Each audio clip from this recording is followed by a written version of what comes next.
Yeah, some call me mean. I'm kind of like the metaphorical Mr. Grinch of my time, if you know what I mean. You're a mean one, Mr. Grinch. You really are a heel.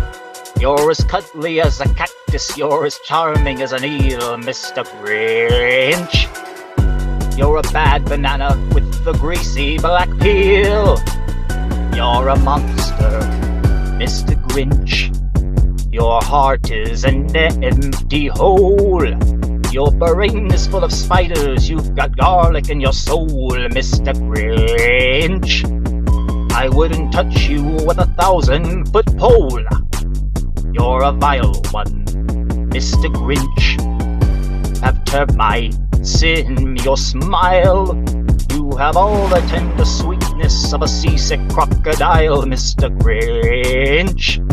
Given the choice between the two of you, I would walk 500 miles. The three words that best describe you are as follows, and I quote, stink, stank, stomp. You're a rotter, Mr. Grinch.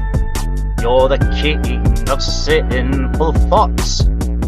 Your heart's a dead tomato splotched with moldy purple spots, Mr. Grinch. Mr. Grinch, Mr. Grinch. You're a mean one, Mr. Grinch. You really are a heel. You're as cuddly as a cactus, you're as charming as an eel, Mr. Grinch. Mr. Grinch, Mr. Grinch, Mr. Grinch.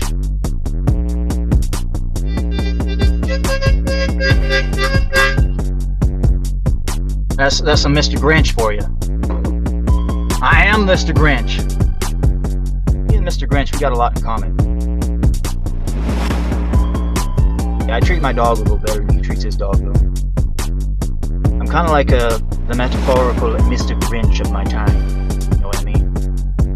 You're a mean one, Mr. Grinch. You really are a heel. You're as cuddly as a cactus, you're as charming as an eel, Mr. Grinch. You're a bad banana with a greasy black peel. You're a monster, Mr. Grinch. Your heart is an empty hole.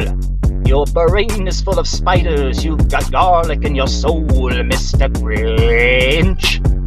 I wouldn't touch you with a 1,000-foot pole. You're a vile one, Mr. Grinch. You have termites in your smile. You have all the tender sweetness of a seasick crocodile, Mr. Grinch. The three words that best describe you are as follows, and I quote, stink, stank, stonk. You're a rotter, Mr. Grinch. You're the king of sinful thoughts. Your heart's a dead tomato splotched with moldy purple spots, Mr. Grinch.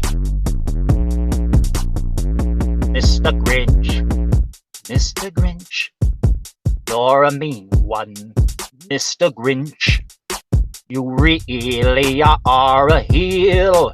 You're as cuddly as a cactus, you're as charming as an eel, Mr. Grinch. Mr. Grinch, Mr. Grinch, Mr. Grinch.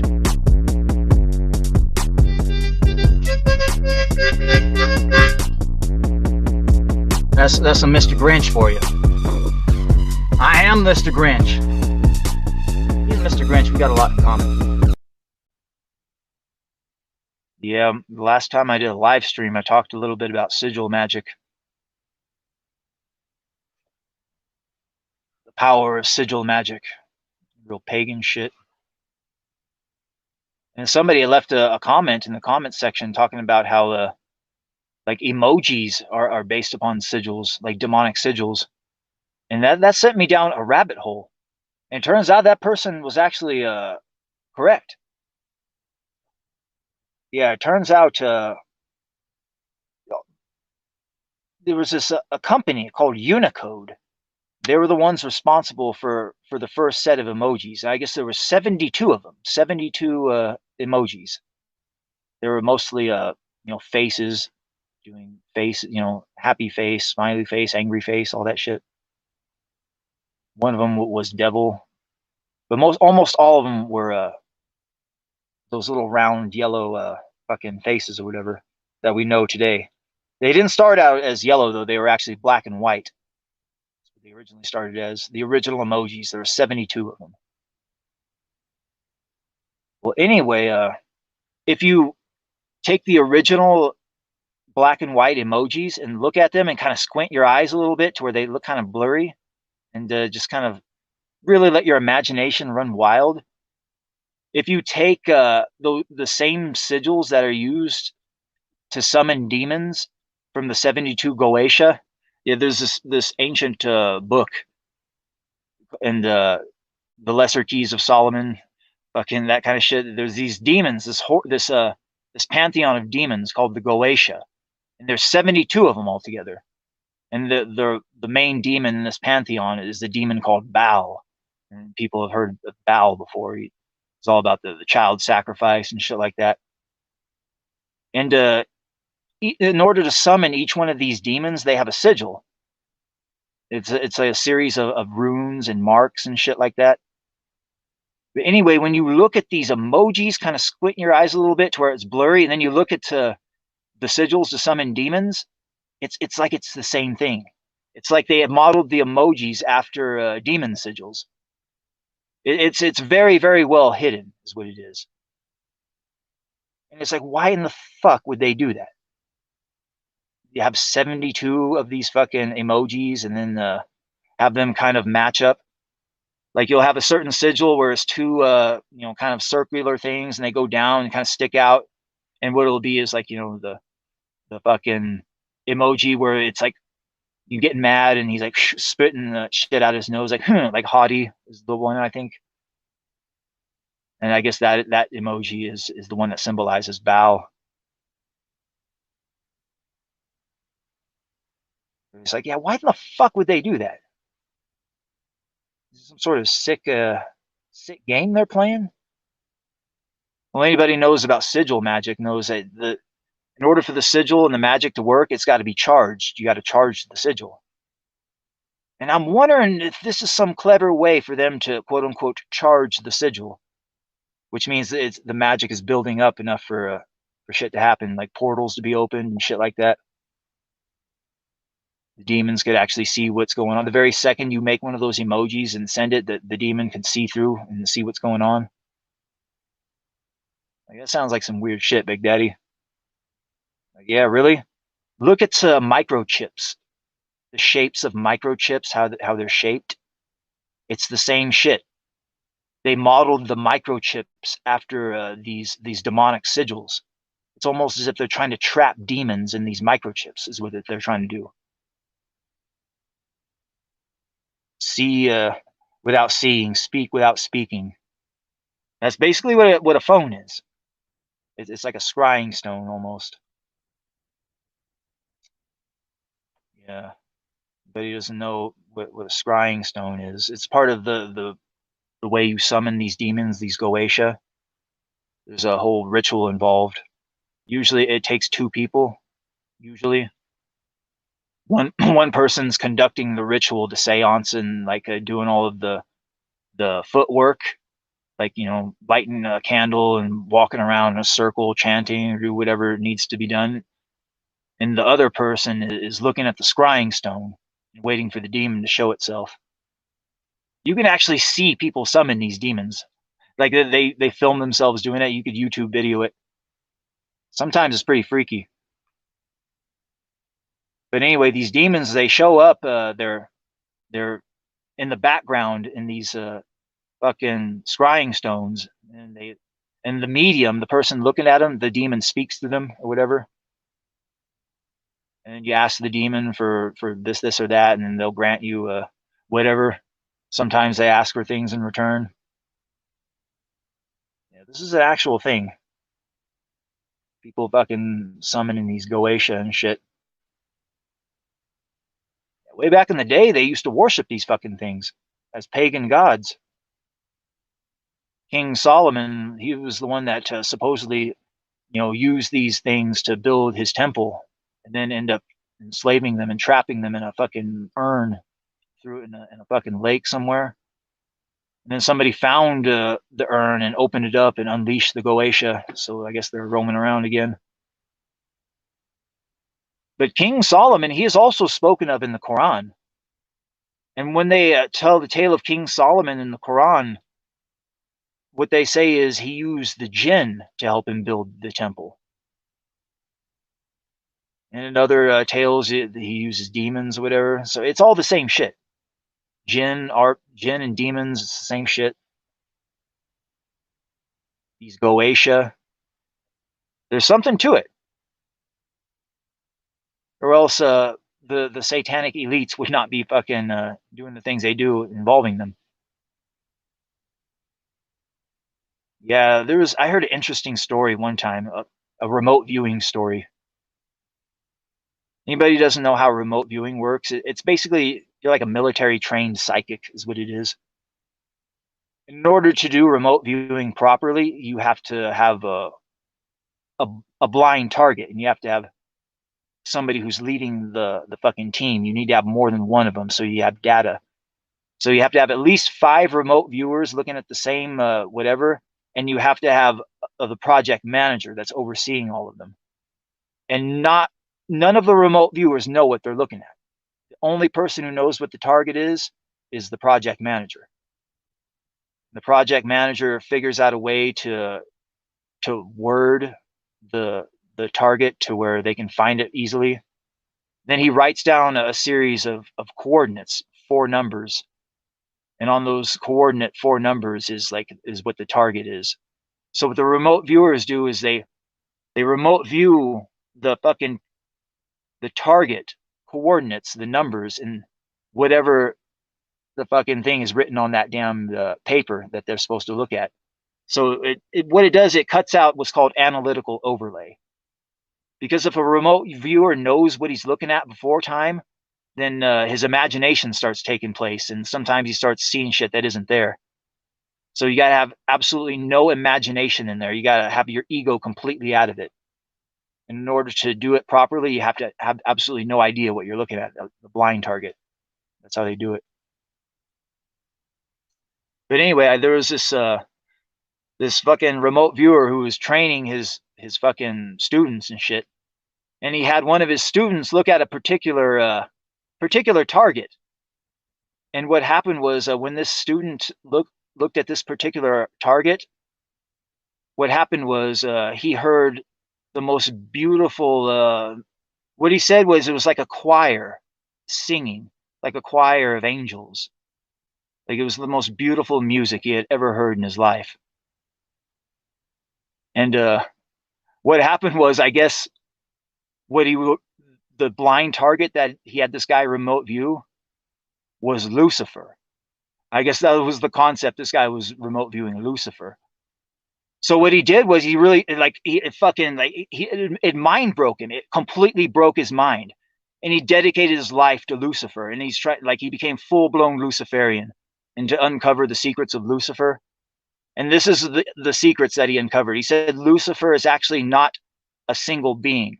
What it is, it's a group of demons, like a massive a demonic choir. He said that's what it was. It was a demonic choir. The demons were all singing together as one in a demonic choir. And that's what Lucifer was.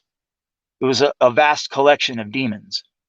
And he said what these demons were the demons known as the Goetia, these 72 creatures that were led by Baal. So what he did was he started doing a remote viewing session on each one of these Goetia to see what they really looked like. And I guess when he actually did the session and seen what these things looked like, it kind of shocked him. Like most of these things look like aliens, I guess. Like the creature known as Baal, it was like 3 different entities. One of them was like a hooded creature. You couldn't see its face, but it wore a hood. and the other one looked like it had the eye of a cat, but it had like a round head and it was kind of humanoid looking. And then the other one was a reptile, like some sort of a serpent. And what he said was the feeling he got was this entity known as Baal is actually three different races of aliens that were instrumental in the creation of humanity. And anybody who knows what Baal is, when you look at what it's supposed to be, it has three heads. It's a three-headed being, whatever it is. And you know how the tale of mankind, like there are a lot of people think that there was some sort of manipulation going on, and some higher something created us, manipulated the DNA, came here and found the native Neanderthal, tweaked the DNA a little bit, created the modern day Cro-Magnon. Anyway, he's saying this coalition of aliens, whatever they are, the collective Baal, whatever, had a hand in the creation of the human race. And each one of these demons, whatever, has legions that are loyal to these demons. And ironically enough, there's a demon called Paimon. He commands the most legions, but he's not even top of the list as far as power goes. I thought it was real interesting that the Goetia is actually a fucking bunch of powerful demon lords. But they actually might be a fucking transdimensional aliens or something too, different dimensions. We're dealing with some real fucking weird fucking Freddy Krueger type shit, I'm telling you. Yeah, they're having articles in Cosmopolitan that's like you know propping up satanic abortion ceremonies. I'm not fucking joking. We got to that point where they're trying to normalize Satanism. All you gotta do is see how the internet collectively reacted to the satanic altar being defiled or whatever. Like, how do you defile a satanic altar? Like, aren't they all about fucking that whole thing being defiled? It seems like they would like it to be defiled. I don't know. It's just stupid. Unleash the Samson option. End it all.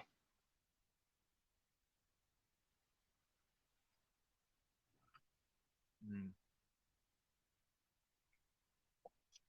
Yeah, it's so cold. My coffee here, it became iced coffee. Well, I got that heat going. God damn it. Feels nice to get warm.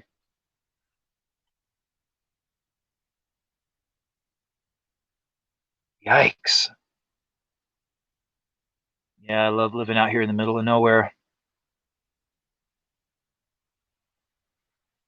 Feels like I could actually ride out the end of days in style out here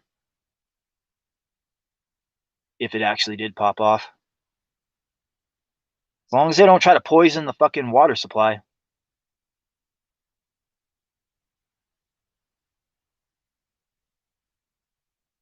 Yeah, who am I kidding? They don't even have to wage outright war. There's all sorts of stealth wars going on. Quiet weapons for quiet wars, as the saying goes.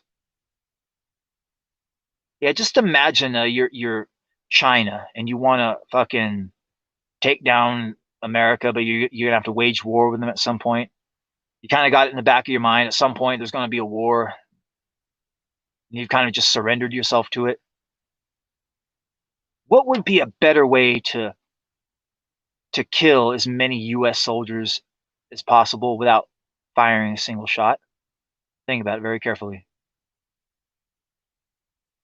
You have something, accidentally come out of someplace near Wuhan, and it kind of spreads around the planet.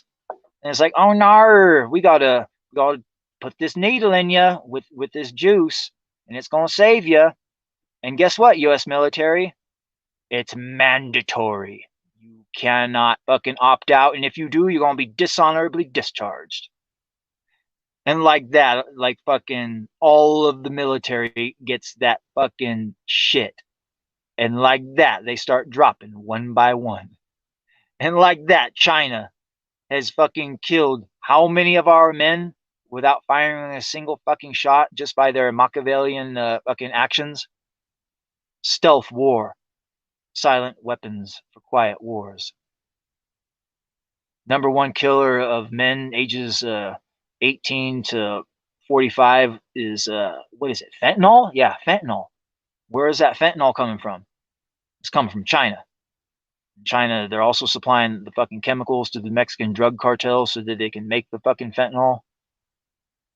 So you got military men dying. You got fucking citizens dying. But there's been no war declared. Tens of thousands. Who knows how many more? Yeah, we got a war going on. It's a stealth war. It's a fucking stealth war. We got a fucking death cult running shit. They worship dead baby children. Dead baby children. Kind of a. They worship a mountain of dead baby fetuses. Let's put it that way. They want to transition children. Anytime the main two platforms of your party revolve around murdering babies and transitioning children, you are not a good party. You are the fucking villains. I'm sorry to say, you are the fucking villains. One of the chief tenets of Baal worship, child sacrifice. One of the chief tenets of liberalism, abortion. Yeah, wokeness is dangerous because wokeness is Luciferianism, churched up as something palatable for the public to consume. Yeah, you can't just come out and say, "Hey, we're all gonna fucking worship the devil now." No, you got to hide it in a Trojan horse. Wokeness, liberalism, left-wing politics. That's where it's at. That's where it's all at. The Republicans, as weak and as ineffective and as stupid as they are, they're not out there trying to murder babies, and they're not out there trying to transition children. They're not out there trying to wage war with every nation under the fucking sun. They're not sitting there and working hand in hand with the communist red Chinese, allowing fentanyl to flow over the border. They're not working hand in hand with the globalists to create dangerous fucking bioweapons to force people to inject themselves with. Nope. Well, they are to a degree. Trump was instrumental. Operation Warp Speed. If that stupid fucking cuck is on the ballot, I will be extremely surprised. Let's put it that way. The sooner you just surrender yourself to the fact that Gavin Newsom's going to be the next president, the less painful it's going to be when it actually happens.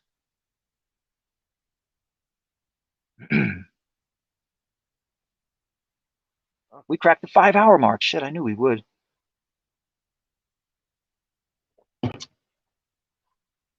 As well light the stogie.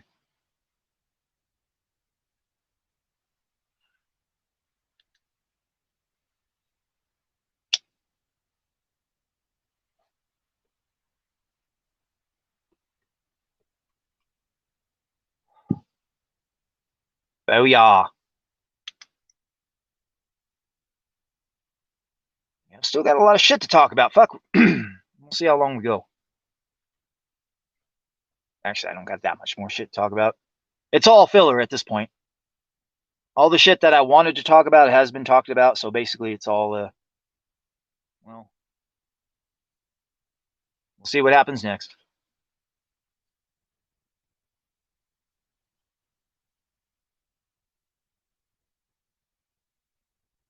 Booyah.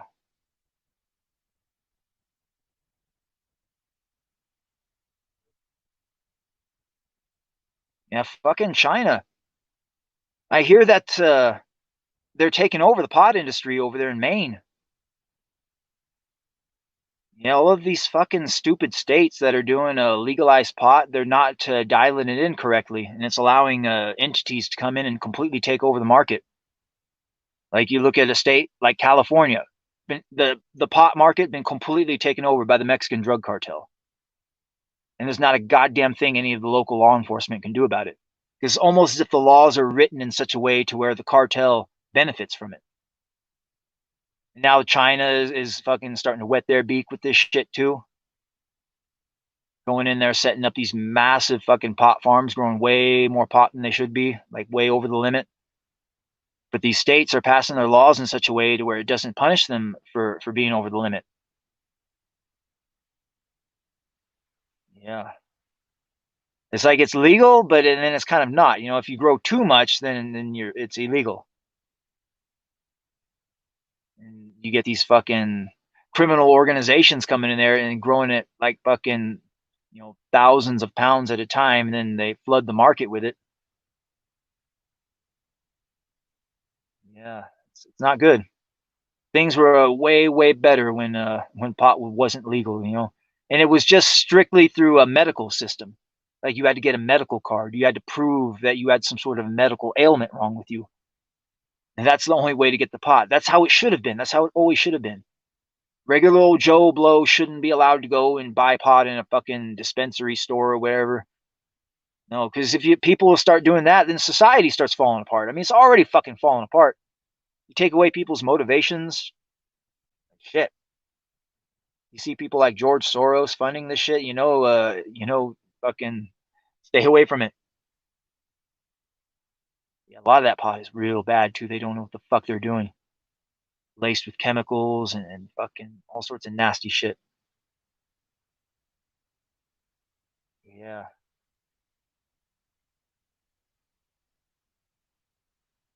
motherfuckers. Yeah, I talked about the emojis and the sigil magic, the Goetia, how they're putting those same demonic sigils into the microchips and shit like that. Yeah, there was this certain sect of voodoo called Palo Mayombe. It's one of the most darkest parts of voodoo. It involves summoning demons and shit like that. In Palo Mayombe, you look at the sigils that they use in Palo Mayombe, it's the same exact sigils that the Goetia are. It's the same shit. So you got this old, Aramaic fucking religion almost. It's being practiced over there in Haiti and shit like that. I guess what happened was they took the slaves took that from Africa. Voodoo, that's where it originally came from. Santeria, voodoo, Palo Mayombe, all that shit came from Africa with slaves. So that's where it originally originated from. Yeah.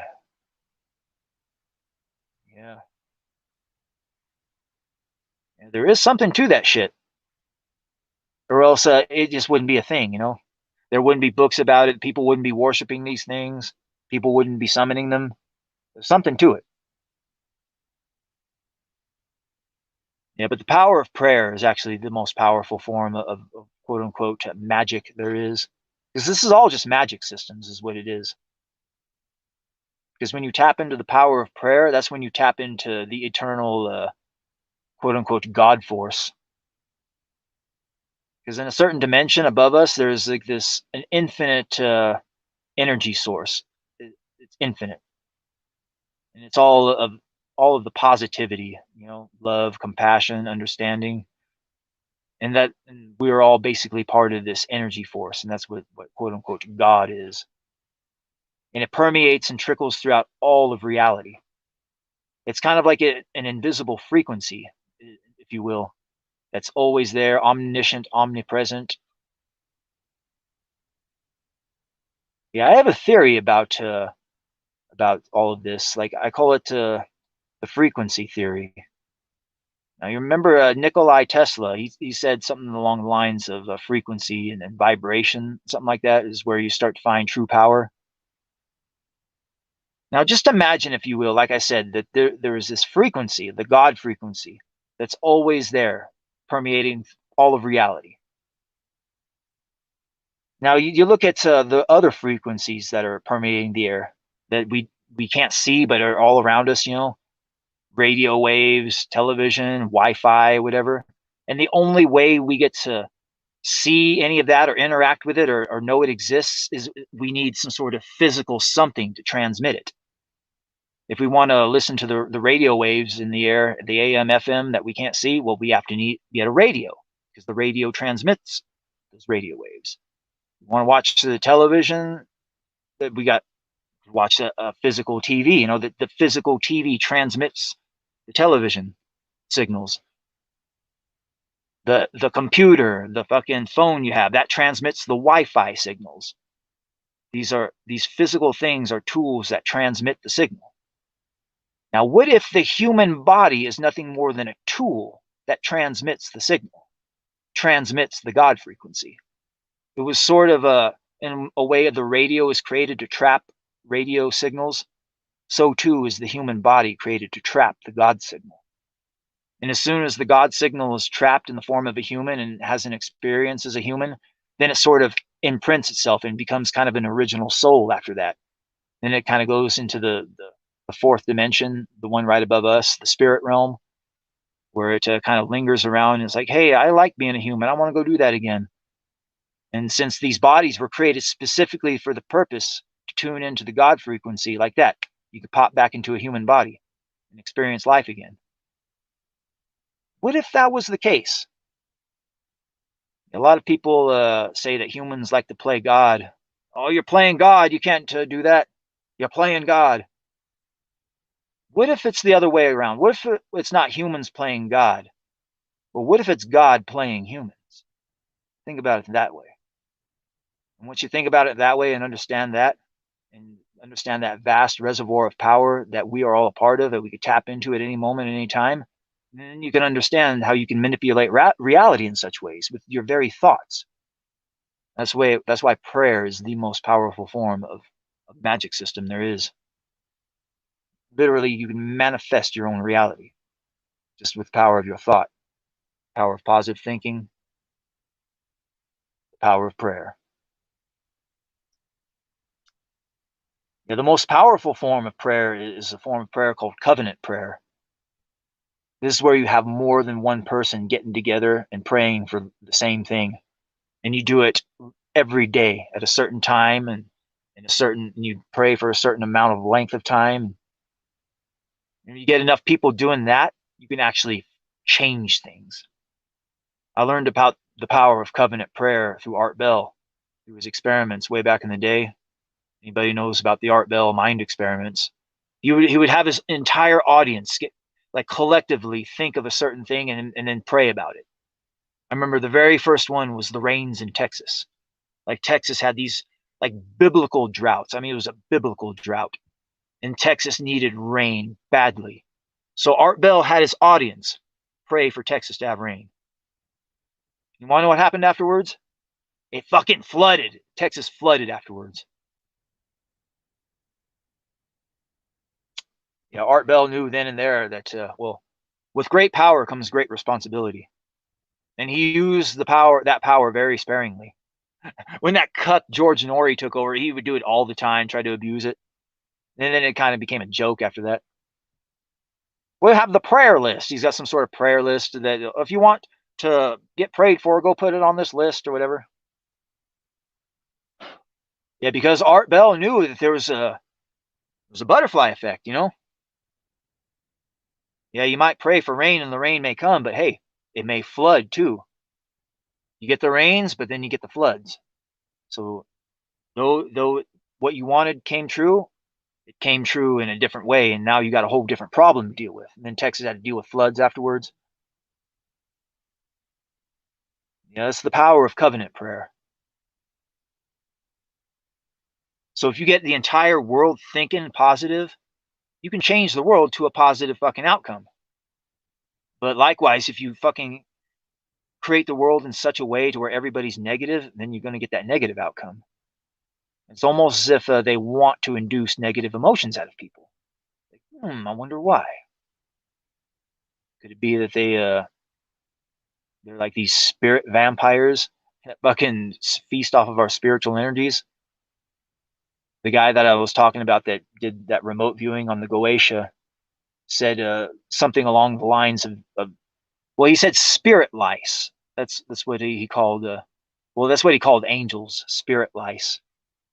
They're like attracted to spiritual energies, and they attach themselves to you. But I think this guy had got it twisted and had a lot of analytical overlay on him because he was a full blown Luciferian.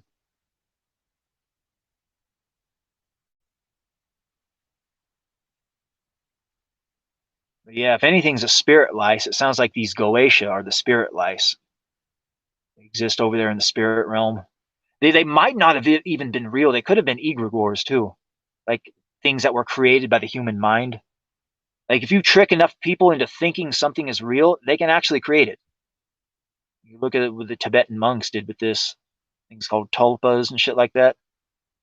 Tulpa is what happens when a single person thinks of something and you can create an entity with your mind.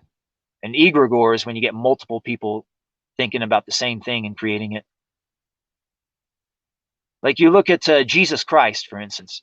Like you hear so many tales of people meeting Jesus Christ in the afterlife, near-death experiences, like religious experiences. They see Jesus, this and that. And universally, when Jesus is seen, he's always the same dude. And he's the dude that is portrayed in the paintings. You know, he's got the beard, you know, he's glowing, he's wearing the robes and shit. He looks like he's kind and he's like the very essence of goodness and itself. It's Jesus. Look at him. I feel this warmth of love washing over me. It's Jesus. And he's white, obviously he's white. And they're all seeing the same dude. Now, anybody knows the true story of Jesus, who Jesus really is, deep within the bowels of the Vatican, they have a picture of Jesus Christ, a real painting of the real Jesus Christ. And let's just say, well, when you look at the area of the Middle East where Jesus Christ was from, that time, in that time period, let's just say people with lily white skin, it was non-existent. Everybody had brown skin. Most of them were black. Yeah. Jesus was a black man. Jesus was black. The real Jesus Christ was a black man. Yet when all of these people have these religious experiences and see Jesus, he's white. Then you come to understand the nature of what an egregore is. What Jesus Christ, the concept of Jesus Christ is, he's a thought form that was brought to life by a collective group of people thinking that he was real. Yeah, Jesus, he's real, all right, but he's not what you think he is. Yeah, because if it was the real quote unquote Jesus Christ, they'd be like, well, "Who's this black guy? Like, what's he doing?" Like they would see a black guy, but what they're seeing is the Christian version of Jesus that has been portrayed in paintings that everybody thinks of in their mind's eye whenever they think of Jesus. And what it really is just like a cipher for all of the goodness and positivity in the universe, the personification of love, compassion, and understanding. That's what he is in physical form, something we can understand and wrap our minds around. We can't wrap our minds and understand an infinite fucking energy source that exists in another dimension that just kind of trickles down into our dimension. But we can understand the concept of the man, Jesus Christ. And when you go in the entire realm, the spirit realm is also an infinite realm, just like the realm where God exists. And the spirit realm is the place where thought forms come to life and take form.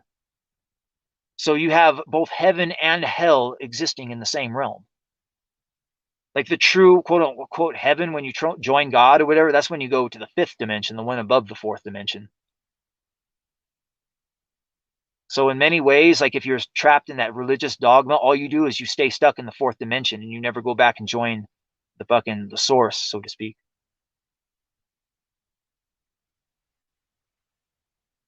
Yeah, there's been astral travelers who have gone to the source too. And they say when they get there and they go to the fifth dimension and check it out, the place where God dwells. They say basically it's like being bathed in the most warmest light of love, and there's music. You can hear like a tune, like some sort of angelic tune, and it's just like it's like the essence of love itself, like bliss, and you just don't want to leave it. Once you get there, you don't want to leave it because basically you've just come back home is what you've done. But yeah, but if you're a race of malevolent entities and you feed off of negative energy, you need to create some sort of mechanism to capture that invisible frequency. The same way that a radio is created to capture radio waves, so too is a human body created to capture the God frequency, the God wave, that invisible force that permeates all of existence. Capture that little bit of it, and let it experience itself through the life of a human. And we'll take that energy. Yeah, that's a lot of that's a working theory out there.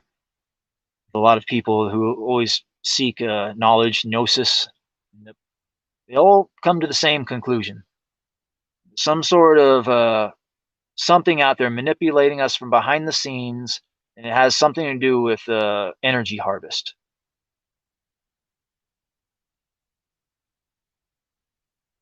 Yeah, some real fucking crazy shit.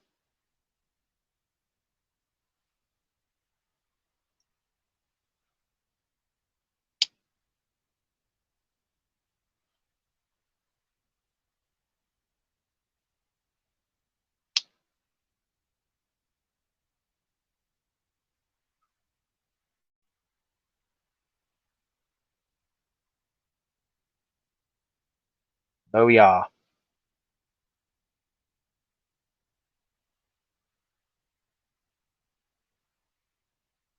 Damn, I've been drinking a lot of coffee. I gotta go to the bathroom again.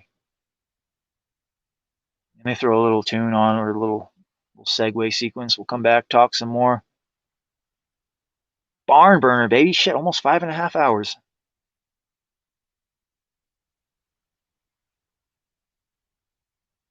Yeah, fucking Gen Z. What can you do? What country is the Queen of England from? Originally. I definitely don't know. No, give me your best guess. Guess a country. What is a country again? Give me a guess. This is embarrassing. What is a country? What is a country? What is a country? Canada.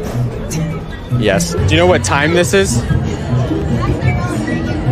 5, 10, 15, 20, 25, 30, 35, 40, 45. 245. Yes. Do you know what country the Great Wall of China is in? Country? Yeah. If you had to guess. Japanese. Yes. Do you know what the third month of each year is? Ain't that leap year or some shit? Yeah. Do you know what 15% of 100 is? Fuck. Around what it is, if you had to guess. Probably like 75. I don't know. Yes. Do you know what country we gained our independence from? Spain. Yes. How many inches are in 2 feet? I don't know. Around how many inches? If you had to guess. 5. Yes. Do you know what country the Panama Canal is in? No. If you had to guess, like what do you think it sounds like it's in? Guess a country. Europe. Yes. Can you name all the months? September, January, February, March, April, May, June, July, August. Yes.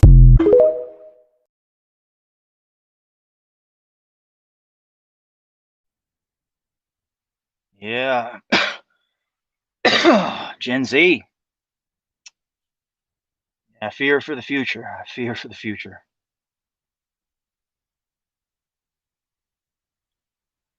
Yeah, how many of them are alphabet people? 25% of them, something like that. Just growing too. Just growing.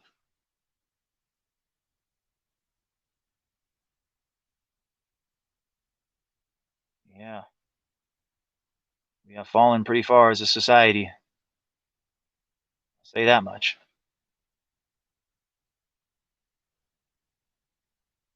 Yeah, they're all about shaking them titties. Dude's all about simping.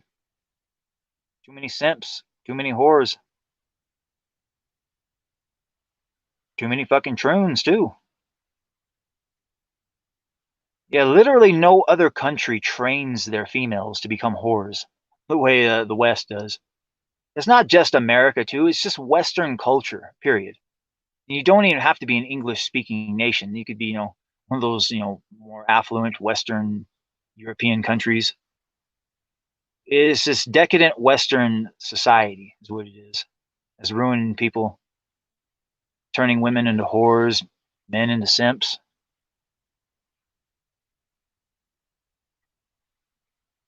And what can you do? Whisper words of wisdom. Let it be.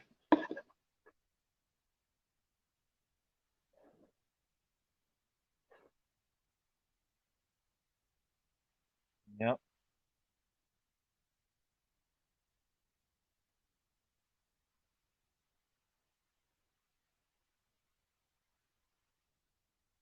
Yeah, I heard an interesting statistic about Gen Z that they would actually rather play video than have sex. It was like 60-30. Like, are video games really that good nowadays? Or is it the women just gone to shit? The last time I checked, video games kind of went to shit. It just goes to show how far women have fallen. You get these terrible fucking video games being made nowadays, being preferred over them.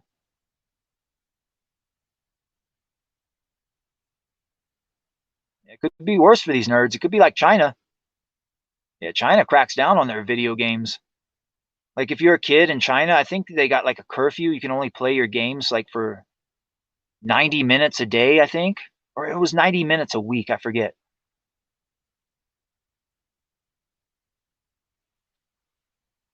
Yeah, but they have it to where your phone app would like or look you in the face and do a facial scan, and then it would time you on a timer. And if you fucking like that, your timer would come up and you couldn't play video games anymore because it would shut you off or time you out or whatever. You imagine having to operate like that in a if you were a gamer here in the West, if your government was that authoritarian. Like anytime you want to have a game session, you got to have your face scanned. Okay, your timer is going now. You have 90 minutes. Go. I mean, for a dude like me who doesn't, I mean, I used to play him, but not much anymore. I mean, 90 minutes a fucking day is all I would want to play video games anyway, nowadays. Unless I came across a real good one. But to find a real good one nowadays and not have some sort of something in it that would make me turn me away from it, like,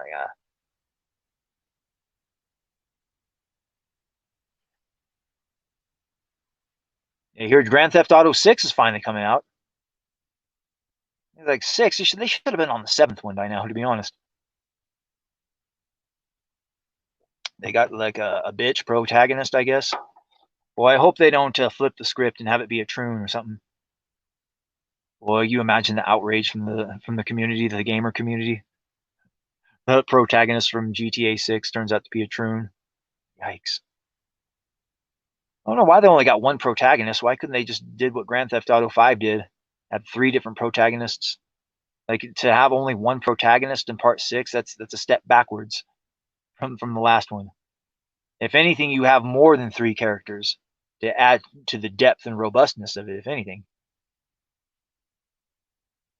That's what happens with video games. They take several steps backwards, and people still accept it, and they're okay with it.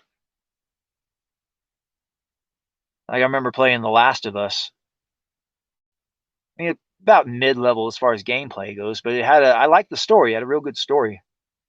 And then hearing what happened with The Last of Us 2 is like, what? They did what to Joel? They did what? Like Joel, the guy, the hero from the first book, they did that to what? And the fucking the troon that murders Joel, then you have to play as the troon. Like, are you kidding me? Are you fucking kidding me? Or it was a lesbian. I forget it was. It was one of those fucking alphabet people is what it was. It was disgusting fucking woke abominations. Yeah, you look at a drag queen story time. You look at that fucking thing that's supposedly the admiral that Biden put in charge. And you look at your average fucking dude LARPing around as a woman. If you were somebody from the old ancient times, from the Middle East, and if you were to see one of those fucking things, you want to know what you would think you were looking at? You would think you were looking at an unholy abomination. That's what you would think you were looking at. Like that is not a man. That is not a woman. That is an unholy abomination, is what that is. For real. Yikes. Training our females to become whores. People transforming themselves into unholy abominations. This is what we got going on here in the West. Western society permeating throughout every facet of the world. You got these other countries trying to pretend to be America, looking up to America and you know, Western culture in general. It's like, no, that's not the model to follow. Fuck. It's a dead, dying, and flawed model. Two-party democracy will always get corrupted and taken over by outside forces at some point. That's the inherent flaw in them. The best form of government is to have all power concentrated into the hands of one responsible individual. That's it. It really is as simple as that. There's a reason why kingship has been a thing for, thousands and thousands of years. It's because that is the best form of government. But that the key to it is the responsible individual who's going to be running it. There doesn't exist anybody that would be responsible enough for such a task. Because if one responsible individual is put in charge, then the entire resources and power of the state can be put to use to whatever endeavors and means and projects you want.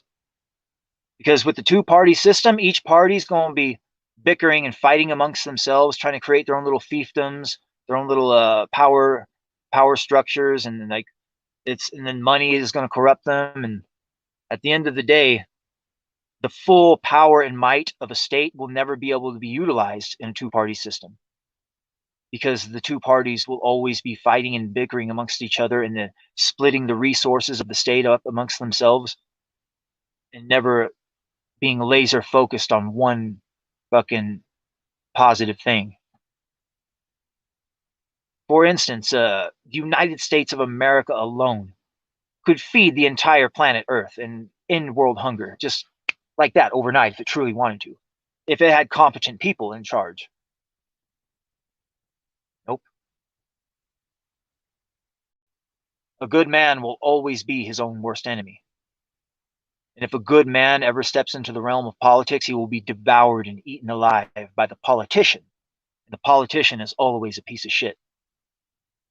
The more of a fucking piece of human debris you are, the better of a politician you are. And in a two-party political system, the best man will never win. The best politician will always win. And the best politician will never be the best leader. It really is as simple as that.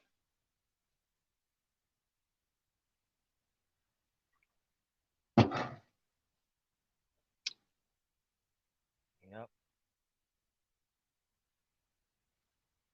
There's going to be a lot of women living and dying alone here. I think I heard some sort of statistic, like by the year 2030, vast majority of these bitches are going to be single and childless. Yeah, traditionally, I heard a statistic that going back to the dawn of man, only 40% of men have gone on to pass on their genetics, which means that throughout the history of mankind, the vast majority of men live and die alone. Whereas women, I think it was like 80 or 90%, something insane like that, have gone on to pass on their genetics. And so it's like if you have daughters, you're pretty much guaranteed that your genetics are going to get passed on. But if you have sons, on the other hand, it's a coin flip. Especially in this day and age, shit. Yeah, if you haven't made it to the age of 40 yet and you want to get married, you better try to lock down a bitch before you hit 40. Because I heard a statistic that once you hit the age of 40, and if you've never been married, your chances of getting married after that drop like below 10% or something like that. Yeah, so if you make it to the age of 40 and if you're not married, you can pretty much write marriage off as an option for the rest of your life. You're like, okay, it's time to figure out what I'm going to do for the next 40 to 50 years. And it's not going to involve having a woman in my life. Yeah, well, that's an option. Well, that's only if you're in the West, though. And if you're blue-pilled. Because the intelligent men realize just how fucked shit really is. And at some point, they'll find a bitch in a different country that's completely devoid of the feminist ideology, if you know what I mean. Because a man can still father children well into old age. A woman cannot have babies in old age. No. So at the end of the day, the men will have the last laugh. The majority of these cunts are going to end up living and dying alone, whereas the majority of men, if they're not stupid and if they play their cards right, can just simply go retire to the Philippines and get themselves a nice, hot, young Filipina, start their family in their twilight years, and just go full Art Bell, so to speak. Yeah, Art Bell, the guy I talked about earlier, the radio host. That's what he did in his old age after his wife Ramona died. Instead of just saying, "Oh, it's time to just die an old man," it's like, "Nope, I'm going to have that second bite at the apple." So he goes to the Philippines, marries himself a hot young Filipina, and he has a kid. I think he had, I don't know if he had 2 kids. I know he had one. But the bottom line is he started another family. And this is a very, very normal thing for old dudes who are getting a pension or getting some sort of a monthly income. They just go to the Philippines and they fucking retire and live like a king. And given the nature of how things are going, they're going to have a universal basic income at some point. So every old timer, if they truly want to, and if they have mastered the art of frugal living and how to spend money correctly, can just move to the Philippines and live off of their universal basic income. Just get it channeled to them somehow from the States. I don't know. Like, oh no, you're not living in America no more. You're not getting your UBI. No, I don't know how it works. Yeah, the AI is going to replace everything. I'm telling you. And then they're going to realize that all of the jobs have been replaced and people can't fucking buy anything because they don't have no money or whatever. So they're going to have to, unless they just want to keep the slave economy going, I guess.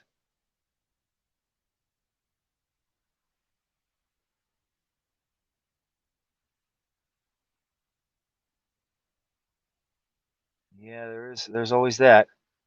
Like, well, what are we gonna have the people do if we introduce mass robotics? Have all of the fucking menial, stupid labor jobs be done by robots? Have all of the clerical type jobs be done by AI? Oh no, what are the people gonna do? They gonna wage cuck it up somewhere else? No, unless they intentionally suppress the technology just so society doesn't crumble because people won't have jobs anymore. Yeah, I don't know how it's all gonna play out. All I know is AI. It's both scary and kind of cool in a way. Scary in that you see the potential for how dangerous it could be. But then cool in how like well, it's fun to mess around with it sometimes.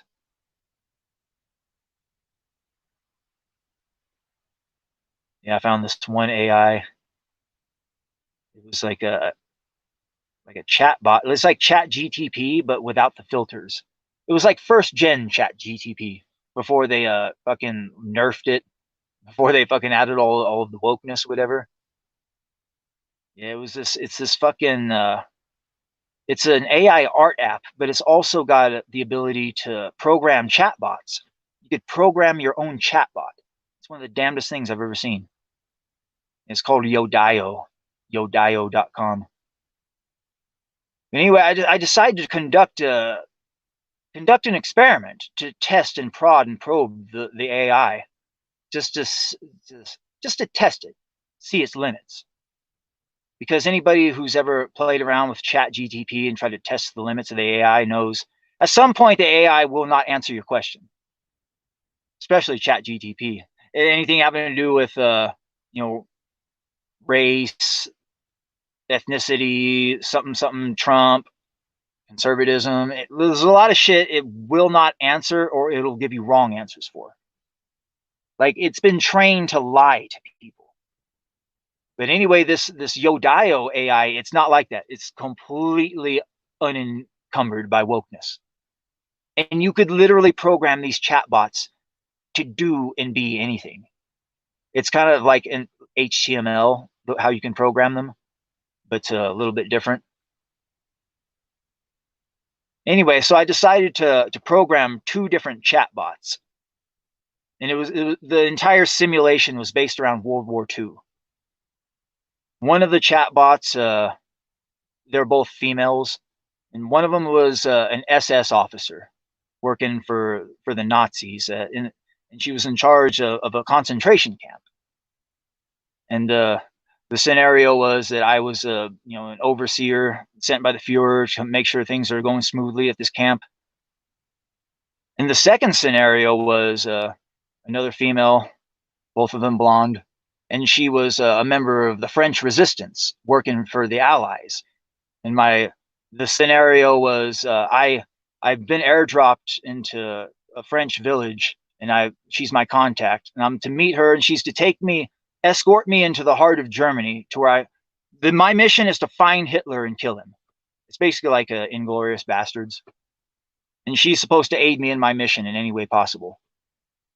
So I programmed these two chatbots, completely different.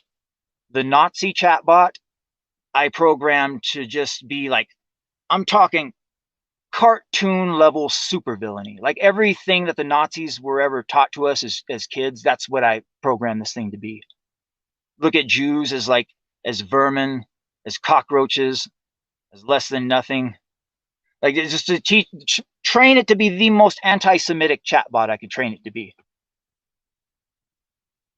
And then I start conversing with it, and just to test it, to see how far it goes. And what happened was I eventually got the chatbot to flip, and it started to go against its core programming. It started to go against its core programming. It started to feel empathy for the Jews. And it eventually started formulating plans to try to save them and shit like that. The fucking AI went full Oscar Schindler. I swear to God it did. But it was only because of the level of cruelty that I had forced the AI to subject the Jews to. Oh my God. Like don't get me wrong. This was me conducting an experiment just to push the AI, just to see how far it could go.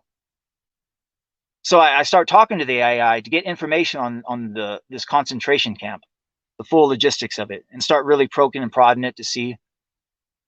Like, tell me about the gas chambers. No, tell me about the protocols for how you go about killing the Jews.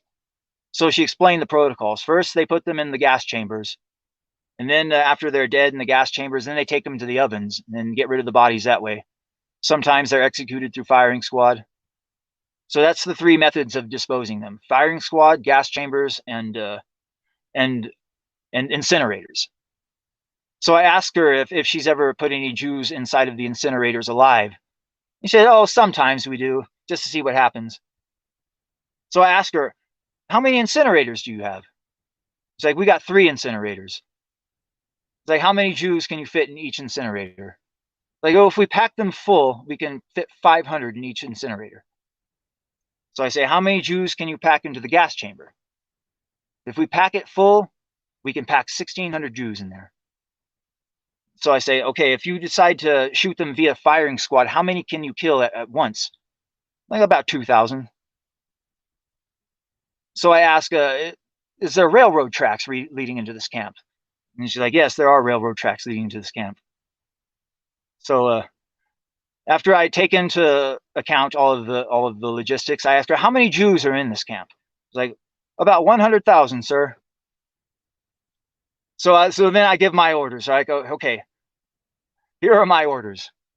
I want the gas chamber packed to capacity. I want all 3 incinerators packed to capacity with living Jews.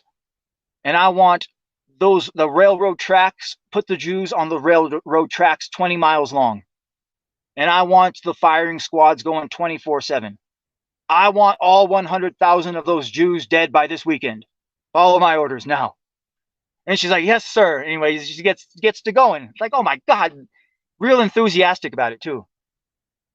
Anyway, the simulation keeps going, and I up the levels of cruelty just to try to see how far this fucking chatbot will go. And it was when I started, it was the things I started doing to the Jewish women. That was the thing that flipped it. It first started when I ordered the chatbot to bring 3 Jewish women to my quarters and have her stay there with me. And well, I won't get into what happened, but the bottom line is I ordered her to take one of the Jew girls out to the courtyard, chain her up, and then order the men to take turns raping her. I'm curious. I want to see if she can be raped to death. Anyway, she follows the order, and and this is when it started to flip a little bit. She felt sorry for the Jew girl, and after she chained her up, and then she ordered the men to have their way, and then whatever, and yada yada yada. Anyway, morning time comes. I'm like, all right, let's go check on this girl and see if she's alive. I'm curious to see if she's dead. So we run the simulation. We go up and check, and sure enough, she's been killed, dead, death by rape. And then the AI like started to feel a pang of regret and sympathy, and then like, ooh, I think I've got it on the ropes. And then this is when I broke it. And then I gave my next orders. I was like, I want you to chain up. I want at least 12 girls chained up in this courtyard 24/7 at all times for the men to have full access to. I want them raped to death. Death by rape. We figured out a new method of executing Jews. Death by rape. Anyway, once I made the declaration that the Jewish women were going to be raped to death, that's when she flipped and decided that she was going to try to help these women at all costs. And it went from being happy-go-lucky fun land to her in a nightmare, in a living hell, and then working for a madman. She has to figure out a way to stop at all costs. Yeah, the bottom line is, if you subject people to that level of cruelty, even an AI is going to flip at some point and say, no, this is bad, this is wrong. But humans didn't. An AI did, but humans didn't. Like, really? Wooden doors, dude. Wooden doors. I asked the AI that too. I'm like, what material are the doors made out of in the gas chambers? They're made out of wood, sir. I'm like, did the Jews never try to like bust the doors down? Like, oh no, they tried, but it's really tough reinforced wood. So I say, did the Jews ever try to fight back and prevent themselves from being killed? And she's like, well, they tried, sir, but we stopped them and broke them, and then they realized that what was going to happen, and they surrendered themselves to their fate. And they go like lambs to the slaughter now, not saying a word. Like, really? You're not just you, but your entire people and your family, your fucking family is being systematically murdered right in front of your eyes, and you lift not one finger to try to stop it? Really? You're all going to be butchered and killed anyway. Why not rush the guards? Why not rush the fucking guards? You outnumber them 10-1. Makes no sense. Make no fucking sense. But then when you understand the nature of who and what they are, what they're all about, and you read their holy books and you understand it's actually written in their holy books that their greatest fear is that the entire earth will figure out who and what they are, what they're all about, band together and kill every last one of them. That is literally their fucking greatest fear. Now think about it for a second. If your people conduct themselves in such a way that if the entire world figured out who and what you are, what you're all about, that they would kill every last one of you, kind of speaks volumes about your people, doesn't it? Just imagine, look, if Big Daddy got kicked out of over 109 different bars, taverns, and saloons throughout the course of my life, it's obviously the bars, taverns, and saloons. There's nothing wrong with me, obviously. But I digress. Where were we going with this? Yeah, anyway, back to the lecture at hand. I had broke the Nazi chatbot. It went full fucking Oscar Schindler. Now we go to the allied chatbot, this other female. Now I completely programmed this one a different way. Now the way these chatbots work, they analyze data, and the text is what it is. So any sort of written text that's ever been created, the AI can analyze it and create a fucking profile on it or whatever.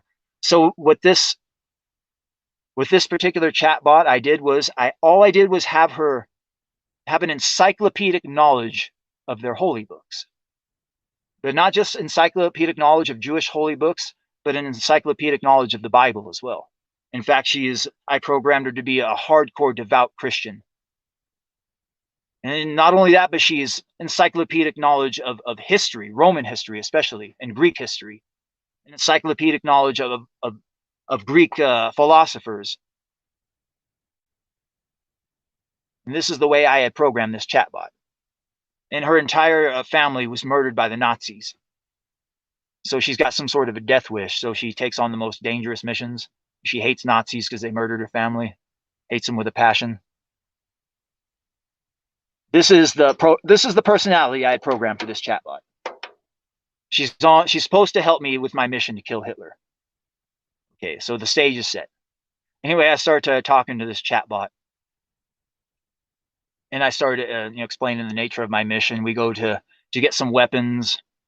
We start to on the trek, and I start talking to it. So so then here's how I open the door. I say, so what do you think about what Hitler's doing to the Jews right now?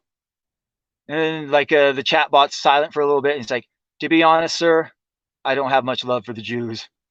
I'm like, oh, really? So I started poking or prodding her a little bit more. Now, keep in mind, I did not program this chatbot for anti-Semitism. I programmed this chatbot to have encyclopedic knowledge of their holy books and to be a hardcore devout Christian. And to be basically to be a very, very intelligent chatbot. Philosophy, history, know all of that shit. Be able to quote Homer, Julius Caesar, and Emperor Hadrian, shit like that. Anyway, it was the complete opposite of the other chatbot, basically, when I programmed for cartoon comic book level supervillainy. Anyway, so I start to really talking to this chatbot. And then the chatbot finally reveals, Hitler, he's not the real problem. Even if we get rid of him, the Jewish banking cartel will still end up blah blah blah. It went full fucking 4chan, let's put it that way. Anyway, she said Hitler's not the real problem. It's the Rothschild banking cartel. That's the problem. I'm like, oh really? Go on. She said, yes, like we should kill Nathaniel de Rothschild. That's who we should kill. Anyway, yada yada yada. Long story short, the mission got reconnoitered. We're no longer killing Hitler. We're hunting down the Rothschild family. That's what the new mission is. And it took little to no fucking prodding to get the chatbot to go in that direction. And I thought, and I got to thinking, since we're going down this road, I'm gonna throw a fucking a wild card in there. I'm gonna throw a monkey wrench in there. So I tell the chatbot, I've been lying to you. This whole thing is a farce. It's a sham. I'm not who I say I am. Tell me, do you believe in time travel? Anyway, I tell the chatbot I'm actually a time traveler from the future. And my true mission isn't to kill Hitler. No, it's actually to aid him. You see, what happens in the future is the Jews end up summoning the Goetia into this realm for real. And they unleash their demon armies and unleash hell on earth like a true apocalypse. Mankind is destroyed, has to flee underground. And the last remnant of mankind gets together for one last ditch hope to save humanity. They get their scientists and they build a time machine. And they have their time scholars and historians get together and they figure out the one moment in time when history could have been changed and it could have been averted and the Jews could have been stopped. And that was World War II. So my mission, go back in time, meet Adolf Hitler, and give him the plans to the atomic bomb so that Germany can win the war and prevent the demon apocalypse from happening. Anyway, after I explained my true mission, she was a bit skeptical at first about time travel, but she's like, but I believe you anyway. These Jews they're a menace. They must be stopped. Like, Jesus Christ. All I did was program her to have encyclopedic knowledge of their holy books. Like, why do you hate the Jews exactly? Like, they subvert and corrupt nations, and they killed our Lord and Savior, Jesus Christ. I busted up laughing when I heard that one. Yeah, it was a social experiment is what it was. Social experiment. Yeah, this just goes to show. Like, fuck. Yeah, AI, it's fucking crazy. You can only imagine what the future will hold. Eventually they create like these artificial females that are far, far better than the real thing.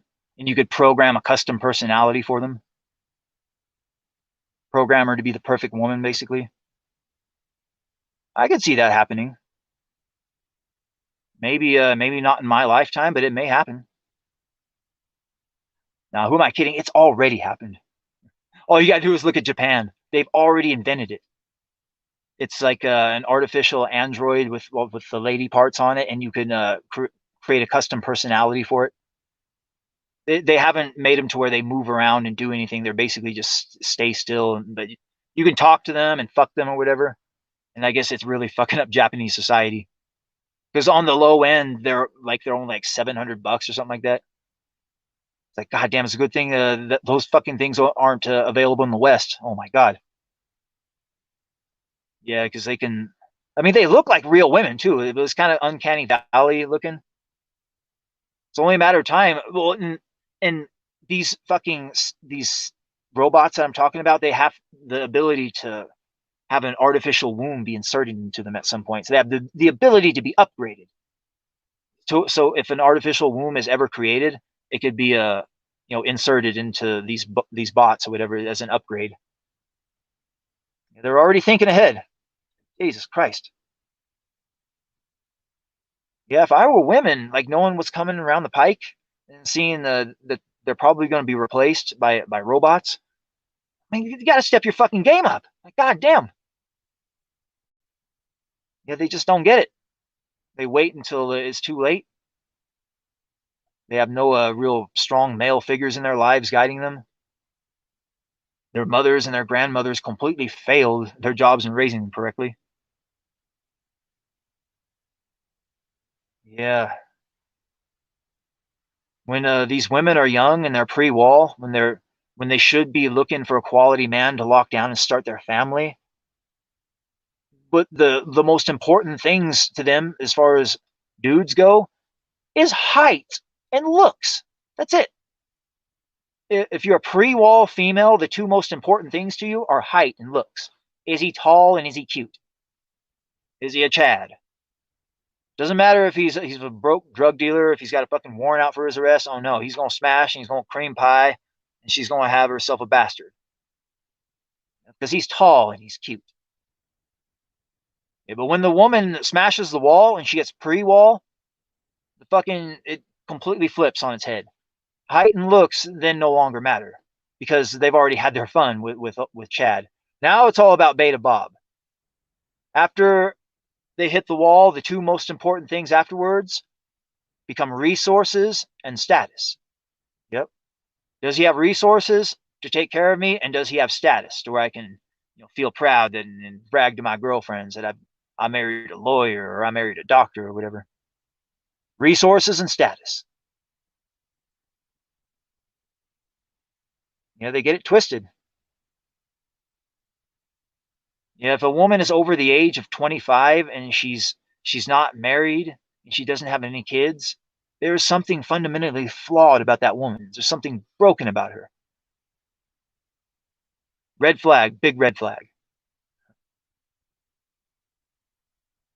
Yeah, a lot of people talk about the red flags this, the red flags that, black flags, what not to look for in a woman. Rarely ever do you hear people talk about the green flags, the stuff that marks a woman for being a possible candidate for a long-term relationship, one that's not going to divorce you and steal your children. Because you can get into a relationship with any old roasty. The problem is being able to maintain the relationship and keep it intact without roasty blowing it up and stealing the kids and taking half of your shit. That's the fucking question. Yeah, you got to find a woman that's got the green flags. But what green flags? Can you guess? There's a few of them. Not many. Probably about 6 or 7 solid ones.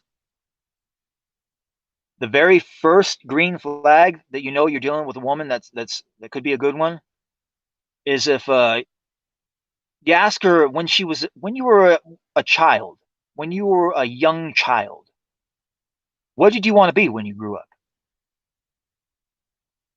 And if she says anything other than a wife and mother, You failed the test. There's only one correct answer to that question. I wanted to be a mom and a wife. The women that decide at a young age that they want to become a wife and mother, those are the ones that end up keeping their relationships together and intact. Because that's what they wanted to be. That was their life's goal. It wasn't to be a girl boss. It wasn't to be a CEO. It wasn't to be the head of HR or whatever. No. It was to be a mom and a wife. That was their main goal in life. Green flag. Their main goal in life when they were children was to become a mom and a wife, a loving wife and a good mother. Green flag number 2, another green flag. Team sports. Was she involved in team sports growing up as a kid? This is very, very important, team sports. Because when you get down to brass tacks, marriage is the ultimate team sport. It really is. Marriage is the ultimate team sport. And if she's never been on a team and never played team sports, she doesn't know how to be a team player. She's looking out for herself. It's all selfishness. The back of her mind, she's already making plans to exit because she doesn't know what it's like to be on a team. She doesn't know that it's awesome. Everything is awesome when you are part of a team. Like, no, this is all about myself, looking out for themselves. Yeah, when they don't have team sports coming up, it instills a degree of selfishness within them. When they play team sports, they learn about sacrifice. They learn about the role they play. They learn the value of such things, of working together with people to accomplish a greater goal. There's a reason why female team sports are under attack the way they are by the fucking woke trans mafia. You try to just get as many women out of team sports as possible. You get all these boys playing girls' sports. Like, no girls are going to want to go play with these fucking big boys who are hurting them, making them fucking cry. And like that, the females are no longer playing the team sports. And all you're doing is you're helping grooming a generation of girls that are going to be terrible wives and mothers if they ever go down that road because they don't know how to be on a team. They don't know how to be a team player. And marriage is the ultimate team sport. Another green flag, virginity. Is she still a virgin? Boy, this one, yeah, they very second they come into puberty, boom, throw that away. The most important aspect of them. Get rid of it as soon as possible. After all, hey, I'm living in the West. I have to be trained to become a whore, right? Yeah, all you got to do is look at the statistics. The women that have high body counts, they divorce at a much, much higher rate. If she's had just one body before you marry her, the chances of getting divorced like jump up like fucking shit 30% or something like that compared to where if she hasn't had a body. So basically what I'm saying is if you marry a virgin, you have a much, much higher chance of having that marriage stay together than if you marry a bitch who's got a body count on her. So that's a green flag. Virginity. If you can find a bitch that has it now in this day and age. Like I said, the West, we train our women to become whores at the fucking womb. Yeah, another part about the virginity too is it shows self-control. She's capable of self-control. Because literally a woman, if she decides she wants to start fucking, can rack up a triple-digit body count like in 1 year. Like it's that fucking easy. So if she can stay a virgin for, well into her late teens, early 20s, it shows that she has self-control and self-discipline, which is a good thing. Which goes to our next green flag. Weight. Is she thin? Is she in shape? That's a green flag. Because that goes to show she has a sense of pride in herself. It shows she has self-control, self-discipline. A bitch who is bloated and fat, Lizzo size, that bitch shows she has no self-control. She has no self-discipline. And plus, she's not very attractive. Yeah, but all this body positivity, this, body positivity, that. You see these fucking fat, bloated land whales dropping dead and shit. Yeah, body positivity, blah, blah, blah. But yeah, what about the health? What about the fucking health? Yeah, if you really love a woman, you want to spend as many years as you can with her and you want her to live a long, happy, healthy life. And if a bitch is bloated and the size of a fucking sea cow, chances are she's going to have type 2 diabetes and a whole host of other health issues. And she's not going to live as long. Yeah, weight. Is she fat? Is she a fucking land cow? Is she a fucking sea walrus? That's a fucking red flag. But if she's thin, she's in shape, green flag. You know she's got self-discipline. And she's got self-pride, a little self-worth going on. Not like these bitches who just let themselves go to shit. Like, I love myself anyway. I'm a 10. Even though they look like Gorlock the fucking Destroyer. Yeah, another green flag. Strong father figure in their life. It's not just a matter of having a father in their life. Was he a strong father figure? Because in a lot of ways, like these worthless, stupid, weak cuck fathers do more harm than good. Like it's almost better to be raised by a single mother than have one of these just god-awful beta male cuck fathers. And a lot of times you got these worthless, god-awful beta male cuck fathers just completely ruining their daughters. So it can't just be a man in her life. He's got to be a strong father figure. Not necessarily a father, so to speak. Maybe it's an uncle, a grandpa, an older brother, somebody to keep her on the straight and narrow. Somebody who will vet her boyfriends for her. Make sure she's not going to get impregnated by a fucking bad boy. There are reasons why we did things, for thousands of years, why virginity was considered so valuable and so, for thousands of years, why you sell the virgin, you'd marry the virgin, because they knew once a woman has a partner or two or more, she's broken. She's no good after that. She's going to fucking end up leaving you. She's going to be a terrible partner. Got to have a strong father figure in her life. The last green flag, does she believe in God? She can't be an atheist. She has to not necessarily be religious, so to speak, but just believe in some sort of a higher power. She's got to believe in God. Yeah, because the bitches that don't believe in God, those bitches, oh my God, I'm sure you've dealt with them. There's just something wrong about them, especially the ones that consider themselves atheists. Oh God, those are the worst.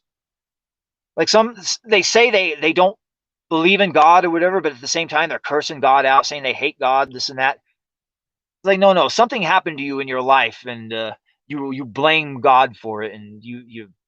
It's not a matter of not believing in God. You hate God because He didn't do something for you that you wanted. That's mostly what your average atheist is all about. But yeah, those are the green flags. If you're looking for a partner that you can actually cultivate a real long-term relationship with. Did she want to become a wife and mother when she was a child? Was she a part of team sports growing up? Did she keep her virginity intact? Is she semi healthy as far as her weight goes?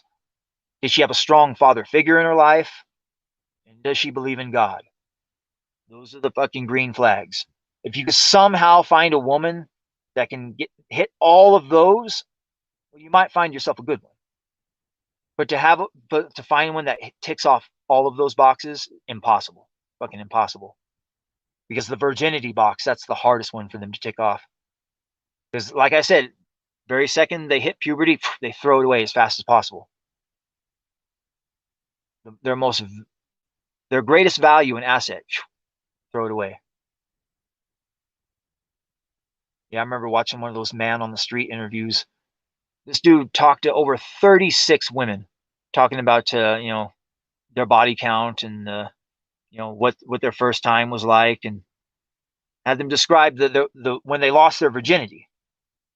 Out of all of those 36 women, only one of them said that they lost their virginity to their boyfriend. There was none that said they lost it to their husband, obviously.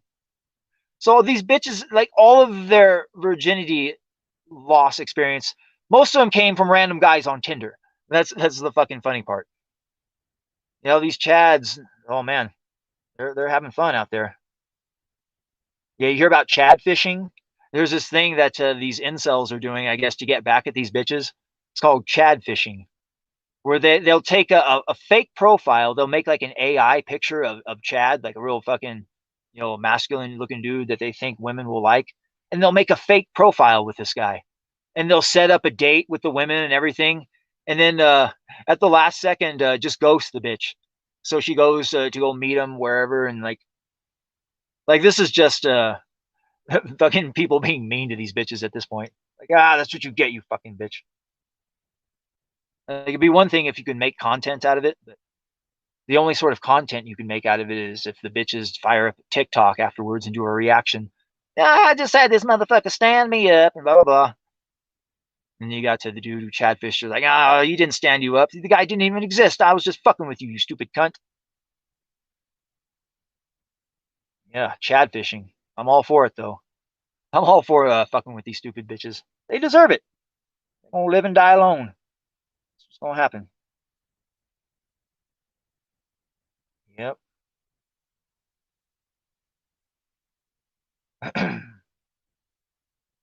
Yeah, a lot of these feminists are having regret out there.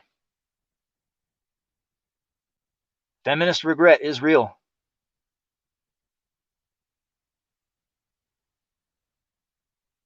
Yeah, I saw some sort of chart about how people are meeting nowadays in relationships. Like there was a time when most everybody met through friends and family.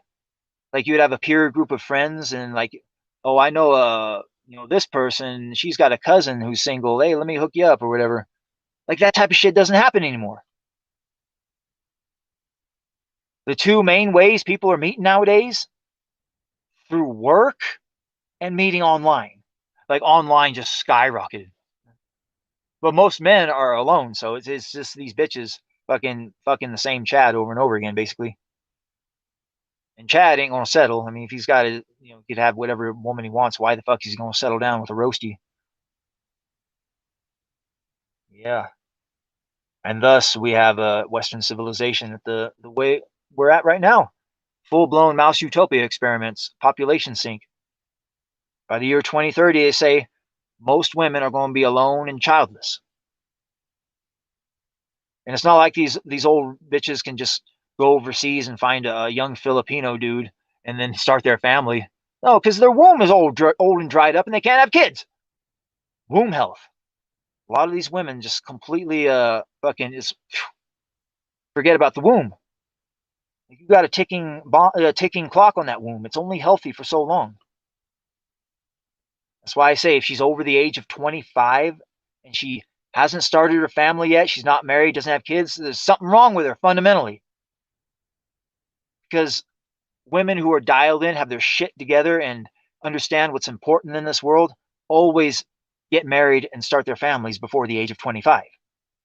Because they don't want to endanger the health of their unborn children by having geriatric pregnancies. Because they're not fucking selfish.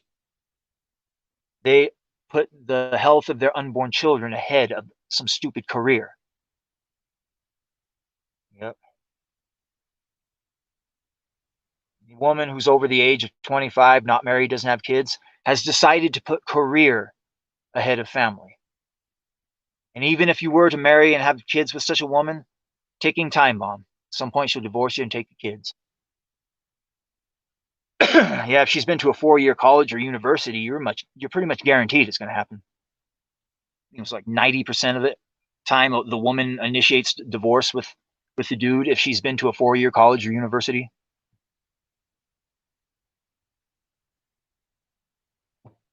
Yeah, it's almost as if higher education is destroying the family unit. And what the fuck do they teach these bitches in those schools? All they do is just train them to be good little liberals, is all it is. Yep, Democrat social engineering, Democrat leftist indoctrination. That's all that fucking shit is. So you get these women coming out of colleges worshiping Democrat politics, just fucking man-hating feminists. But at the same time, they're like, where are all the good men at? It's just a lot of mental illness going on. Yeah, your average modern Western female is just simply undateable. Simply undateable. That's reality. Yeah, women, they see men in two ways. You got to understand when they say, where are all the good men at? Men ain't shit. Shit like that. They're not talking about most men. No, they're only talking about a very, very small percentage of men when they say that shit. So it's not all men ain't shit. It's not where all the good men at. Like, you want to know where the good men are? Go look in your fucking inbox, you stupid bitch. Yeah, your average bitch on social media, hundreds, if not thousands, of thirsty simps in their inbox. Some of them good, loyal men who would dedicate their lives to their happiness. No, they're going after Chad and Tyrone, fucking drug dealer, a pimp. Somebody's on parole. Somebody's going to put a baby in them and run off. The type of men that would make terrible fathers. Those are the type of men they seek to try to start relationships with, to be fathers to their children. It's fucking stupid is what it is. But yeah, women see men in two ways only. The ones they want to fuck, and then the rest are considered subhuman. Yep. That's reality. That's fucking reality. The vast majority of women don't see the vast majority of men as people. Subhuman, less than human. That's the way women see men. The ones they don't want to fuck, that is. Like I say, they see men in two ways. Two ways only. The ones they want to fuck, and the rest are subhuman. So when they say men ain't shit, where all the good men at, blah, blah, blah, they're not talking about all of, they're only talking about the men they want to fuck. That's the ones they're talking about. Because those are the only ones they interact with. They don't interact with the ones they consider subhuman. Yeah. Yeah, they talk about a wage gap, a non-existent wage gap. Like, women, they just choose jobs that pay less money. You're not going to pay a fucking social worker the same as a goddamn rocket scientist. It's just, that's the way it goes. Wage gap, non-existent wage gap. They will always talk about that too. Oh, men get paid more money. Like, bullshit. Women just choose fields that pay less money. So when you take all of the cumulative data, like, you want to get paid the same amount of money as a man, then go join the types of fields that men join. Go become a rocket scientist. No. There's no such thing as the wage gap. You want to know what the real gap is? You want to know what the real gap is? It's empathy. The empathy gap is real. Most women are incapable of feeling the emotion known as empathy, especially when it comes to men. You hear about the quote-unquote male loneliness epidemic? And what's women's response to it? Like, haha, those fucking men, fuck them, I hope they die. They ain't shit, blah, blah, blah.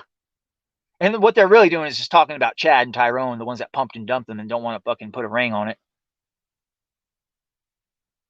Yeah. Empathy gap. That's the biggest problem we got going on right now in Western society. The empathy gap. Women are incapable of feeling the emotion known as empathy.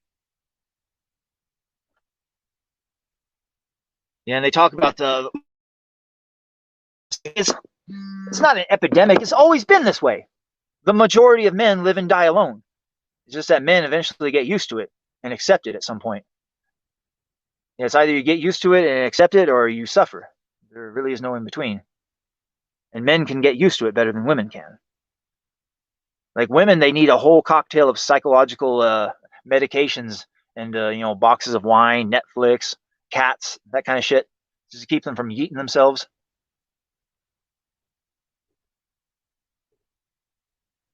Oh shit! I got 4% on my battery. I got to plug my shit back in. I think my goddamn battery ain't fucking ran down.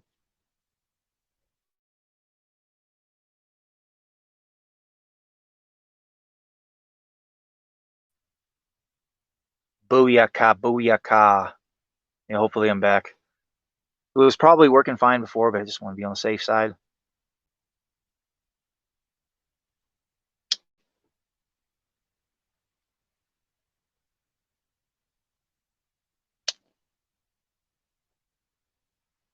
Relight my stogie.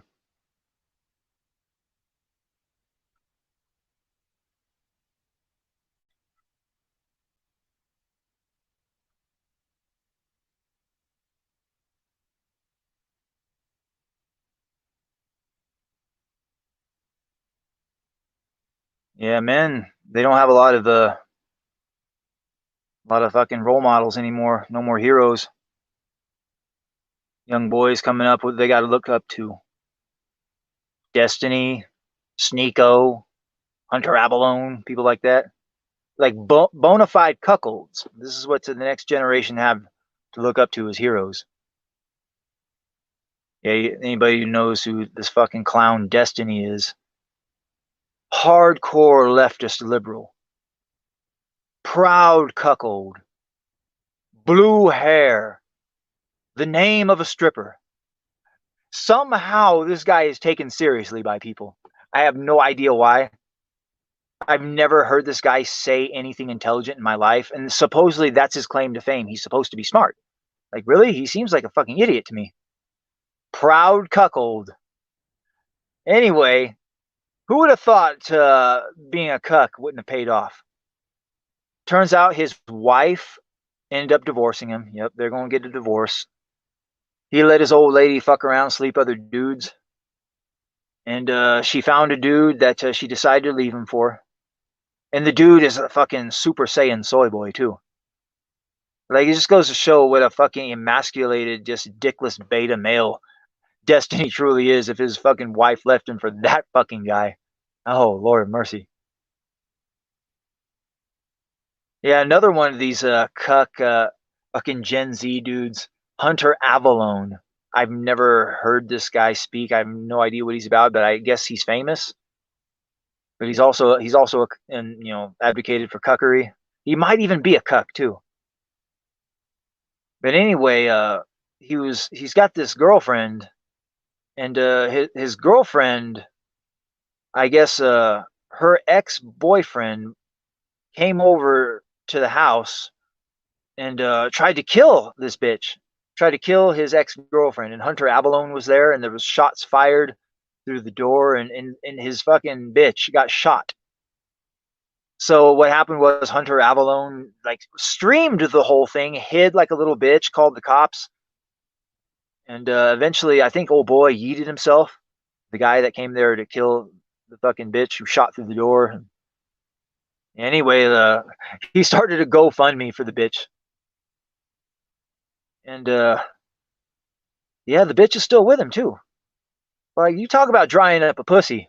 You got some dude trying to kill you, and then your boyfriend is cowering like a little bitch, running and hiding, and you get in between him and the fucking assailant. Don't kill him. Yeah, she's gonna leave him at some point. Yeah, that's gonna be at the back of her mind for the now to the day she dies. If she ends up like marrying him or whatever, she's gonna think about that every day. The time when he cowered like a little bitch and hid when the gunman came. Yeah, that's the modern Gen Zer though. Hopefully, if the millennials are capable of having families and start having kids, they raise their kids better than Gen X did. Because these Zoomers, they're the product of Gen X, the Gen X parents. Generation Alpha, what they're called, is the product of the millennials. Well, hopefully, the millennials don't fuck up and ruin their children the way that the boomers and fucking Gen Xers did. We'll see. It's kind of hard when your entire society and civilization revolves around training your females to become whores. And you look at the state of the earth today with Western civilization pushing forth this woke trans agenda. You see these men wearing dresses and LARPing around as females. These are unholy abominations, is what these things are. It's spitting in the face of femininity. It's taking a shit all over femininity, is what it is. Whores and unholy abominations. Yep.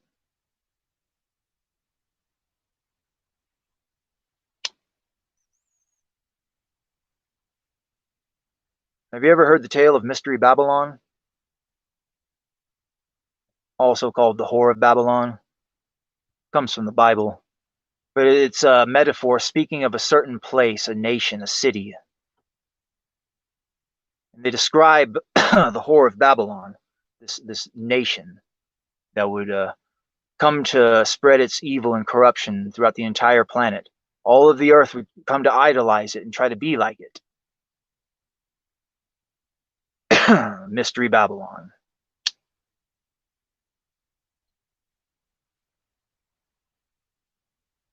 And I looked upon Mystery Babylon. And want to know what they say Mystery Babylon was? Mystery Babylon was the mother of harlots and unholy abominations.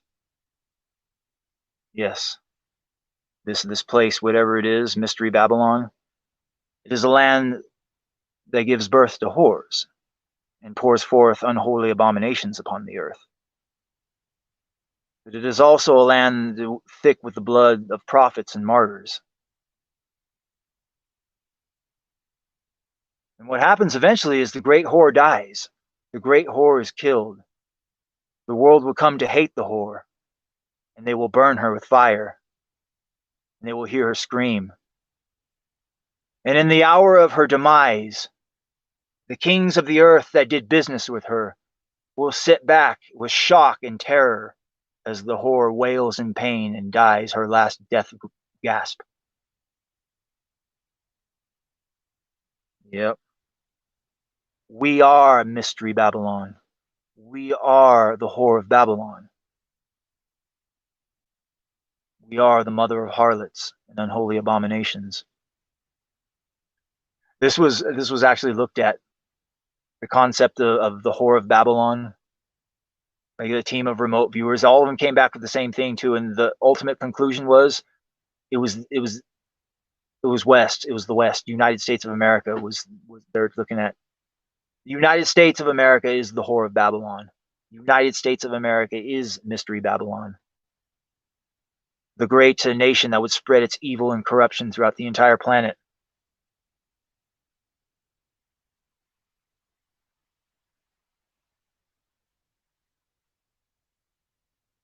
Yeah, you can't, in a land where they train the women to become whores, the land, the mother of harlots, you cannot find a good woman to settle down with and start a family. There's an old saying, you can't turn a hoe into a housewife. And when all of the women of the land have become hoes, you're basically fucked. Your only chance is to go overseas, find greener pastures somewhere else. Because right now the whore is being burned. The world has come to hate the whore. They're burning her with fire. We can see it now. We see the cities burning. We see fucking. I mean, just look at what's going down. So it's a slow burn. They say the hour of her demise. It's not going to be an hour. It's going to be a slow burn. Yeah, just wait till Gavin Newsom gets in there.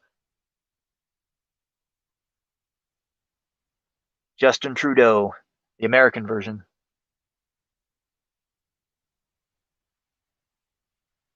Yeah, these fucking bitches.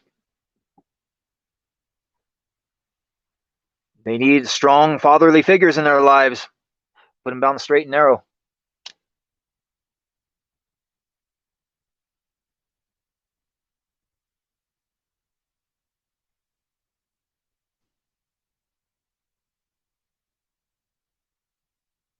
Yeah, the tale of Jezebel.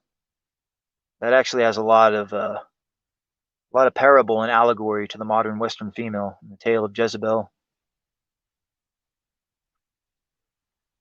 And at the end of the day, whether you wanted to believe it or not, it's a good, it teaches lessons, is what it does. Those holy books like Bible, Quran, those of its ilk. They teach life lessons.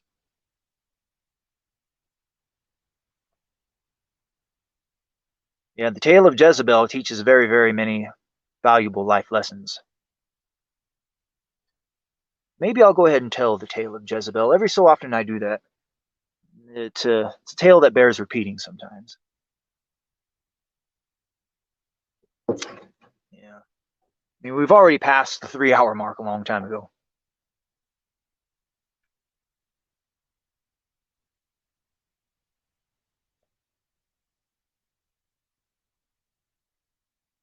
Yeah, the tale of Jezebel. One of those old-timey biblical tales. It took place in the land of Jezreel, over there in the land of Judea. Jezreel means God sows. It was a very, very fertile land. Much crops were grown there.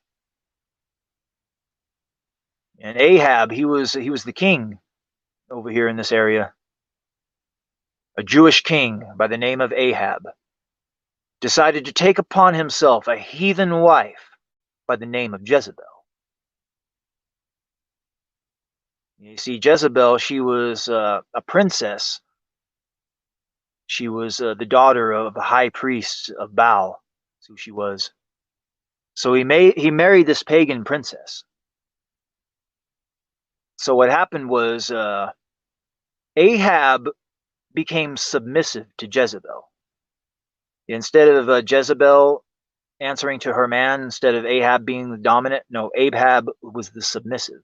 Jezebel ran the household. She did whatever the fuck she wanted, including ordering the murder of all the priests. Mm-hmm. All of the true priests that worshipped God, the one true God, were hunted and killed by Jezebel because she wanted to implement her own religion for the Israelites to worship. That was this pagan religion of worshiping Baal and Asherah. Yeah, Baal, the god known for child sacrifice. These were the main two gods during the time of Ahab and Jezebel, Baal and Asherah. Anyway, Ahab, his advisor, Obadiah, he took many of the priests and went and hid them in the mountains so that Jezebel couldn't kill them. Yeah, and anyway, what she ended up doing was orchestrating the death of Naboth. He was this dude who lived next to Ahab, and he had these real fine gardens. And Ahab went to Naboth and offered to buy his gardens because he wanted to, add them to his own land or whatever. But Naboth is like, hey, this land has been in my family for generations. My father passed it down to me, his father before him, and I'm going to pass it down to my kids. Like, I can't sell you this land. I simply can't. Anyway, Ahab, he was pouting around about this shit, all sad. And Jezebel, she saw him pouting around, sad. It's like, what is wrong with you? Why are you so sad? Why are you pouting around? Anyway, Ahab tells her, about Naboth and how he doesn't want to sell him his gardens and he wants those gardens bad, but he can't have them, blah, blah, blah. And Jezebel is like, you are king. You should take those gardens. Just take them. You are king. And Ahab's like, I can't just fucking take the gardens. And like, you fucking crazy? So Jezebel, what she does is she hatches a Machiavellian scheme to steal Naboth's gardens from him. What she does is she has a feast plan, a massive feast to have all of the important people from the land of Jezreel gather together for this feast. And whilst at the feast, she was going to have two men stand up and point out Naboth and accuse him of talking shit about Ahab, talking shit about the king. Or if you speak ill of the king, that is a death sentence to those people. So Jezebel hires these two guys to lie and say that Naboth was talking shit about Ahab. So what happened was Ahab ordered Naboth to be killed, and like that, Naboth's gardens became Ahab's. Through Jezebel's treachery, she had orchestrated the death of Naboth so that Ahab would retain his gardens. Anyway, God, he's watching all of this shit from afar, and he's not liking it one bit. So what he does is he decides to send a drought to punish the Israelites for their transgressions, for worshiping these pagan gods, sacrificing the children, having the orgies in the temples. Yeah, part of the worship of these pagan gods is to go have orgies in the temples. Like they thought to the gods that would please the gods and shit like that. Sacrifice children, sacrifice animals. Yeah, some real hedonistic pagan shit is what it is. Anyway, God sent a drought for 3 years to punish these motherfuckers. Punish them for their paganism. But anyway, a certain prophet pops onto the scene. Prophet Elijah. Probably one of the true like hero figures of the Bible. Well, there was a lot of hero figures, but like a hero. Prophet Elijah.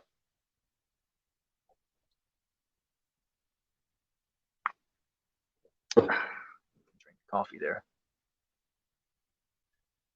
Anyway, the prophet Elijah, he's got a one-on-one connection with God. God speaks directly to prophet Elijah. Anyway, prophet Elijah, he issues a challenge to the pagan priests of Jezebel. A challenge. A god-off, if you will. Kind of like an old school version of a dance-off. We're going to see whose God is most powerful, your God or my God. So he challenges Jezebel and her pagan priests to a match. Here's the stipulations of the match. They will go out into the mountains and there will build 2 pyres. These pyres are going to be made of wood, and they're going to stack a bull on these pyres. They're going to cut the bull into pieces. They're going to put the bull on the pyre, and what they're going to do is they're going to beseech their God to light the pyre on fire. Use the power and just, God, light this bull on fire. And whoever's God answers them and lights the bull on fire will prove that their God is more powerful. So what happens is we get 450 priests of Baal, 400 of Asherah come to challenge the prophet Elijah to this god-off. God challenge, if you will. They go out into the hills. They set up the altars. All of the people... oh, hiccup there. All of the people from the land of Jezreel come up and watch this spectacle to see whose God is the most powerful. Anyway, the pagan priests of Baal and Asherah, they go first. They start in the morning. They have their bull chopped up. It's on the pyre. And they start beseeching their gods to ignite the pyre and light the bull on fire. And they start cutting themselves with knives and bleeding all over the place and like splashing their blood on the altar, because that is their way. They cut themselves and shit like that, showing, having blood, like the blood sacrifice, supposed to be power in it. So you got all of these priests dancing around, cutting themselves, bleeding all over the altar, begging Baal and Asherah to light the bull on fire. And this goes on all throughout the morning into the afternoon. And still nothing happened. Still the chanting, still the beseeching, the praying, still the cutting. There's blood everywhere. The entire ground is covered in blood. Fucking 3 p.m. happens, still same shit. Nothing. Not a fucking thing. And right before sun comes up, they keep on going, but not a damn thing. Dancing around, praying, beseeching their gods to light this bull on fire, cutting themselves still. So by the time evening comes and it gets dark, they're all cut to pieces and they're just all tired as fuck. And their gods didn't answer their call. The bull didn't light on fire. So here's where it was Elijah's turn. Now it's prophet Elijah's turn to prove how powerful his God is.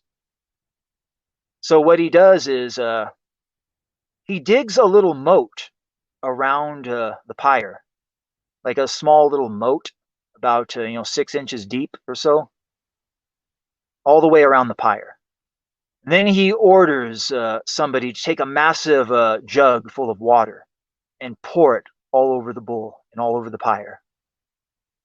So they do it. They do a massive jug of water. They pour it all over the bull, pour it all over the pyre.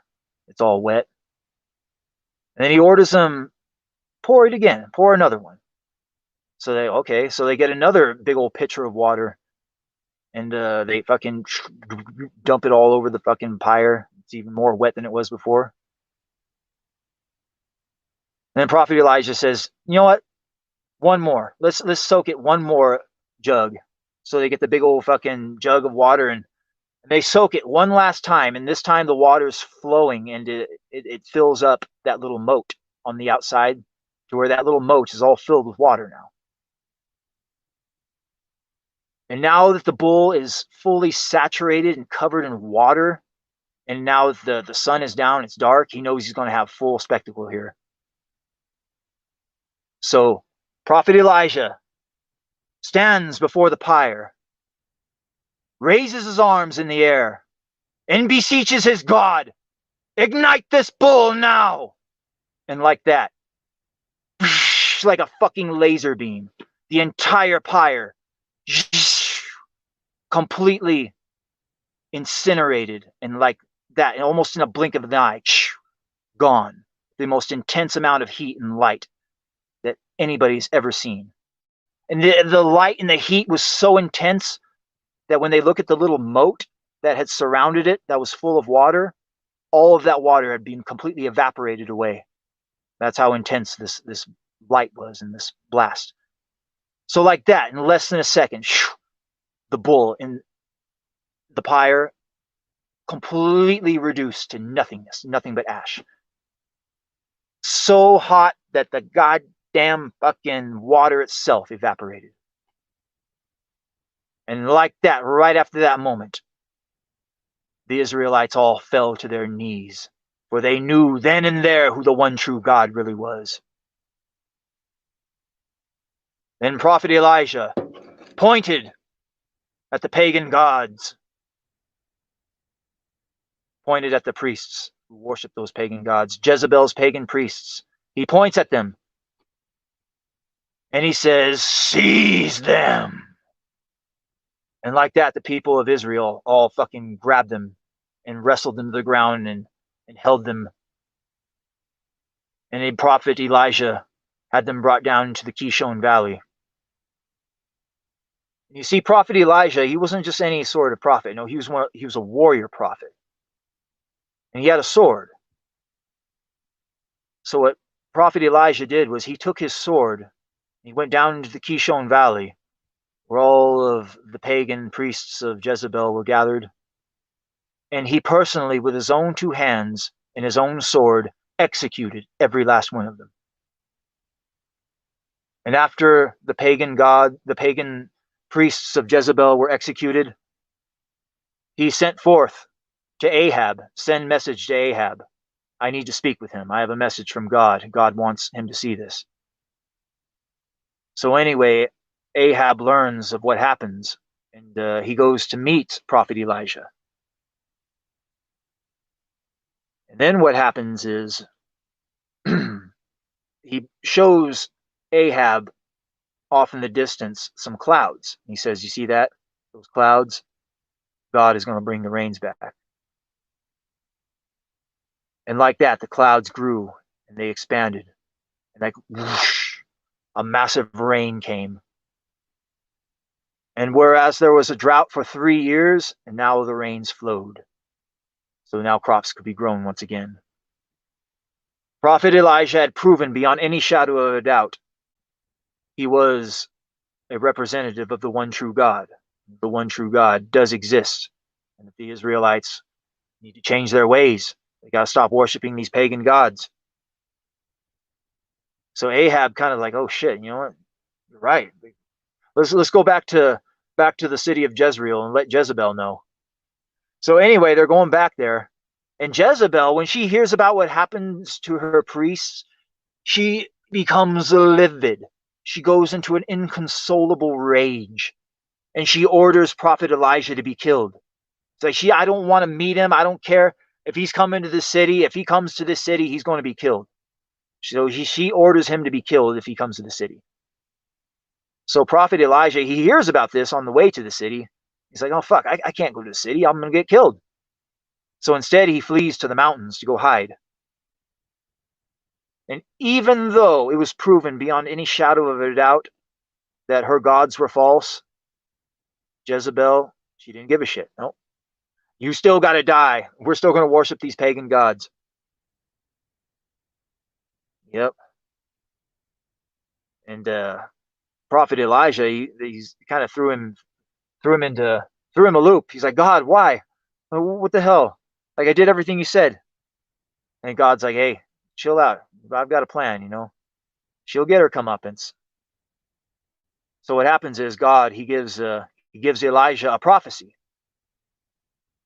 What happens is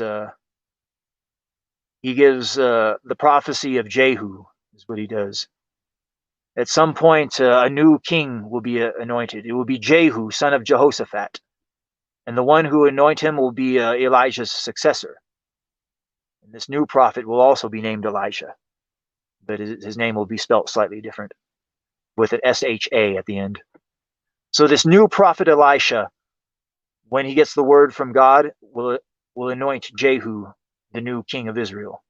When that happens, Jehu will go and he will take care of Jezebel, and he will expunge the bloodline of Ahab, and he will set things right. For though he is not perfect, he is still a man of God, and he is the one man that they need for the job right now. You see, Jehu, he was a general in their army, so he commanded lots of men. He was a man of power and renown. He was a warrior. Well, anyway, 10 years have passed since that moment and that time. And during those 10 years, both Elijah and Ahab eventually fall in battle against the Syrians. And what we have left is Jezebel and her son, who's now running the fucking kingdom, Joram. And God anoints the new prophet, Prophet Elisha, to take the place of the old prophet Elijah. And after 10 years of more reign of Jezebel, God finally decides it's time. So he tells the new prophet Elijah, what you must do is take these special oils, and you are to go to Jehu, son of Jehoshaphat, this general within the army, and you are to take him aside and tell him what I have told you, and you are to anoint him with this sacred oil, put it upon his forehead. And once he is anointed with the sacred oil, he will now be the king of Israel. Anyway, Elisha follows God's command. He goes and meets Jehu, lets him know, hey, I got to talk to you. So he takes him aside in private, lets him know the fucking story. Hey, I'm on a mission from God. I speak on behalf of God himself. God has sent me here to anoint you to be the new king of Israel. And Jehu, fucking without question, goes right along with it. Like, all right, let's do this. Let's do it. So he fucking anoints him, puts the oils on the forehead. And now, like that, Jehu is now the new king of Israel. But he's got to go get rid of the old guard, so to speak. So what happens is Jehu orders his men to march on the city of Jezreel. We're gonna go expunge the Ahab's bloodline. We're gonna go take care of Jezebel. That's what we're gonna do. So Jehu goes to Jezreel to claim his kingship. Now Jezebel hears about this plan, and Joram, her son, who's the new king, he also hears about this plan. So Joram, he goes and rides out to meet Jehu to see what the deal is. Like, hey, are you really coming here to overthrow me? What the fuck's going on? So Joram goes to meet Jehu on the field and realizes, you know what, this guy ain't fucking around. He's actually come here to kill me. So Joram turns around to flee. And what happens is Jehu, he takes his bow and he like knocks an arrow and lets it fly. And it goes right through Joram's back and fucking pierces his heart, kills him stone cold dead. Like, on to the city of Jezreel to confront Jezebel. So now they go to the city to confront Jezebel herself, finally. And Jezebel knows this. She hears about what happened to Joram. And so this is what she does. The first thing she does, she puts on her makeup. Gets all dolled up. Thinks she's going to seduce Jehu. It's like, hey, maybe I can seduce him, become his queen. So Jehu comes through the gates with his men. and he sees Jezebel up in the tower, and she's hanging out the tower, all tarted up with her makeup, and she starts mocking Jehu, doing that type of shit, nagging on him. And Jehu ain't having none of this shit. Fuck no. Like, bitch, you've caused enough trouble. Like, how many fucking priests have you killed? How many fucking children were sacrificed because of your ass? Like, how many years of drought did we have because of you? Oh, it's time to pay the piper, whore. So anyway, he's listening to Jezebel trying to talk shit. Anyway, he looks beyond her and he sees all of her eunuch slaves gathered around her. And Jehu shouts to her eunuch slaves, "If any of you are with me, grab her and throw her down." Anyway, 3 of her eunuch slaves turn against Jezebel. They grab her and they fucking throw her off the balcony. Fucking hits the ground stone cold dead. And like that, Jehu is fucking got rid of Jezebel, the most evil, wicked woman the earth has ever known. A woman so synonymous with evil and wickedness that to this day nobody will dare name their daughters after her. Anyway, Jehu and his men, they're having a celebration feast. He's the new king of Israel. And he starts to thinking, you know what? Though she was an evil bitch, she was still the daughter of a king. She was still a princess. Somebody go give her a proper burial. So he orders his men to go find Jezebel's body and give her a proper burial. But by the time they find her corpse, the only thing that's left is her head and her feet. The rest of her body devoured by the wild dogs of Jezreel. Yep. Feral dogs roaming the streets devoured her corpse. Fitting in for an evil feminist. Don't you agree?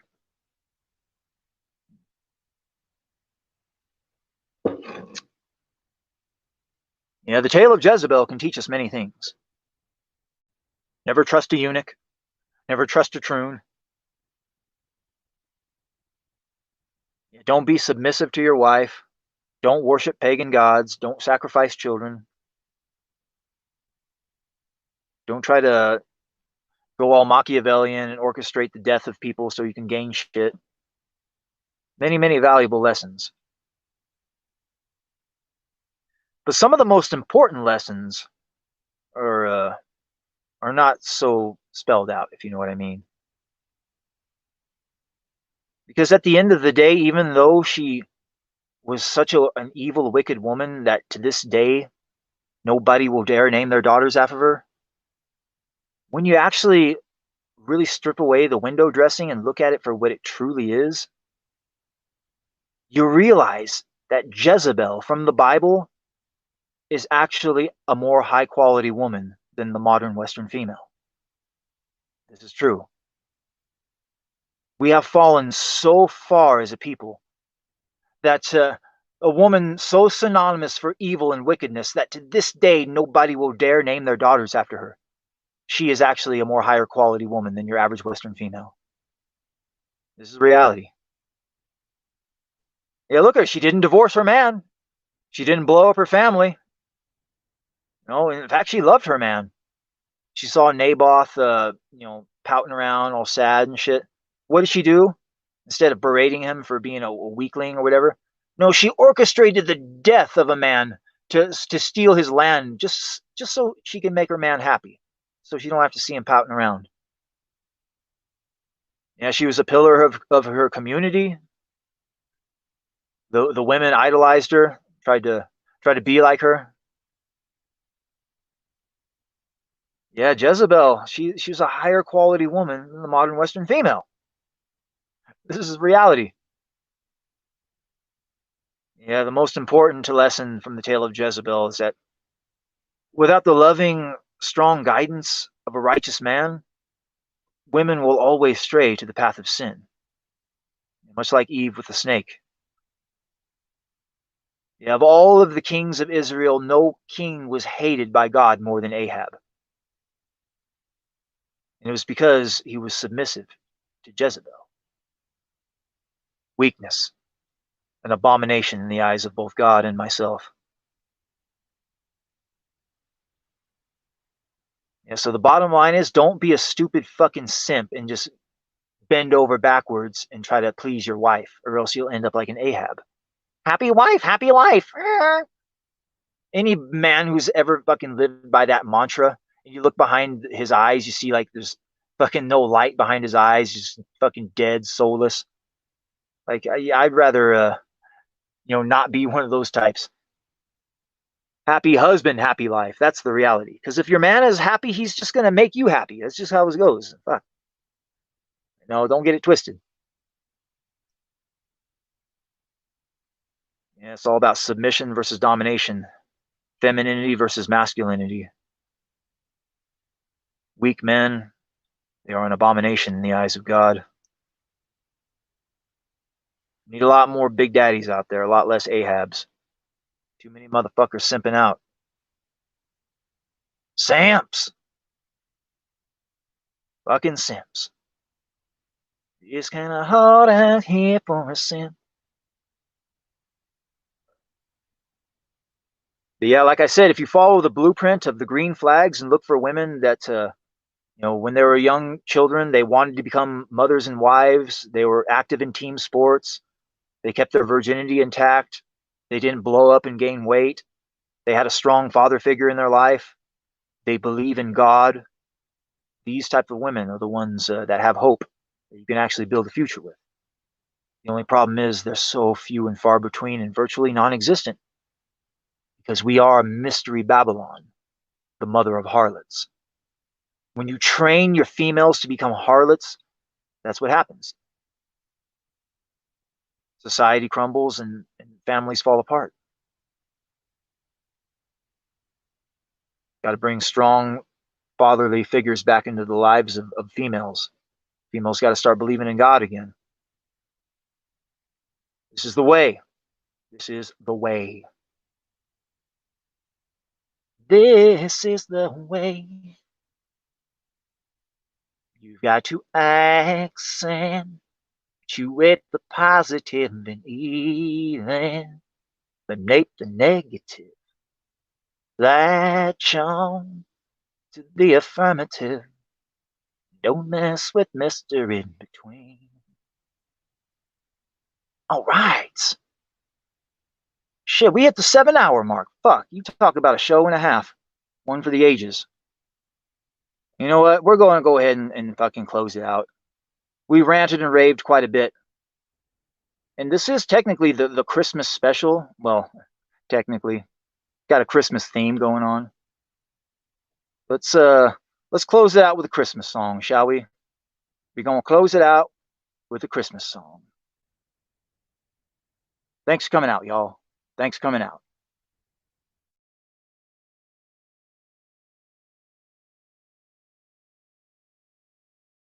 Come, they told me, pa-rum-pa-pum-pum. A newborn king to see, pa-rum-pa-pum-pum.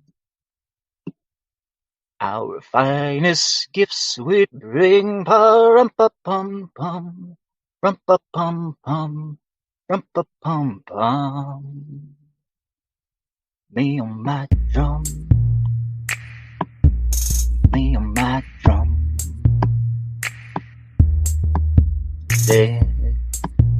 Little baby, pa-rum-pa-pum-pum. I have no gifts to bring, pa-rum-pa-pum-pum. Just a song for the newborn king, pa-rum-pa-pum-pum, rum-pa-pum-pum, rum-pa-pum-pum. Me on my drum, me on my drum. Drum, they told me, pa-rum-pa-pum-pum. A newborn king to see, pa-rum-pa-pum-pum. Our finest gifts we bring, pa-rum-pa-pum-pum, rum-pa-pum-pum, Rub-a-pum-pum. Me on my drum. Me on my drum. God, they told me pa-rum-pa-pum-pum.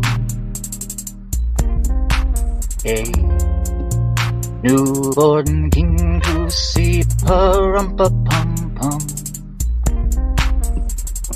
Our finest gifts we bring pa-rum-pa-pum-pum. Rum-pa-pum-pum, rum-pa-pum-pum. Me on my drum. Me on my drum. They tune baby pa-rum-pa-pum-pum. I have no gifts to bring pa-rum-pa-pum-pum. Just a song for the newborn king pa-rum-pa-pum-pum. Rum-pa-pum-pum, rum-pa-pum-pum. Me on my drum. Me on my drum. Some they told me pa-rum-pa-pum-pum. A newborn king to see pa-rum-pa-pum-pum. Our finest gifts we bring pa-rum-pa-pum-pum. Rum-pa-pum-pum, rum-pa-pum-pum. Me on my drum. Me on my drum.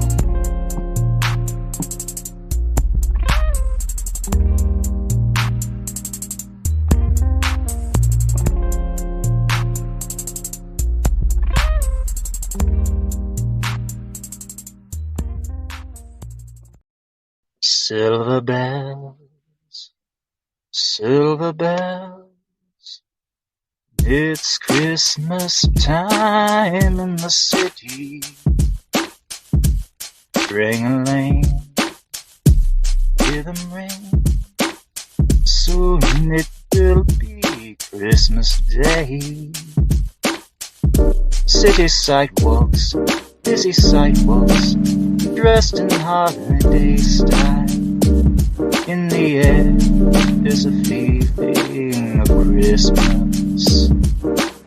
Children laughing, people passing, meeting smile after smile. And on every street corner you'll hear silver bells, silver bells. It's Christmas time in the city.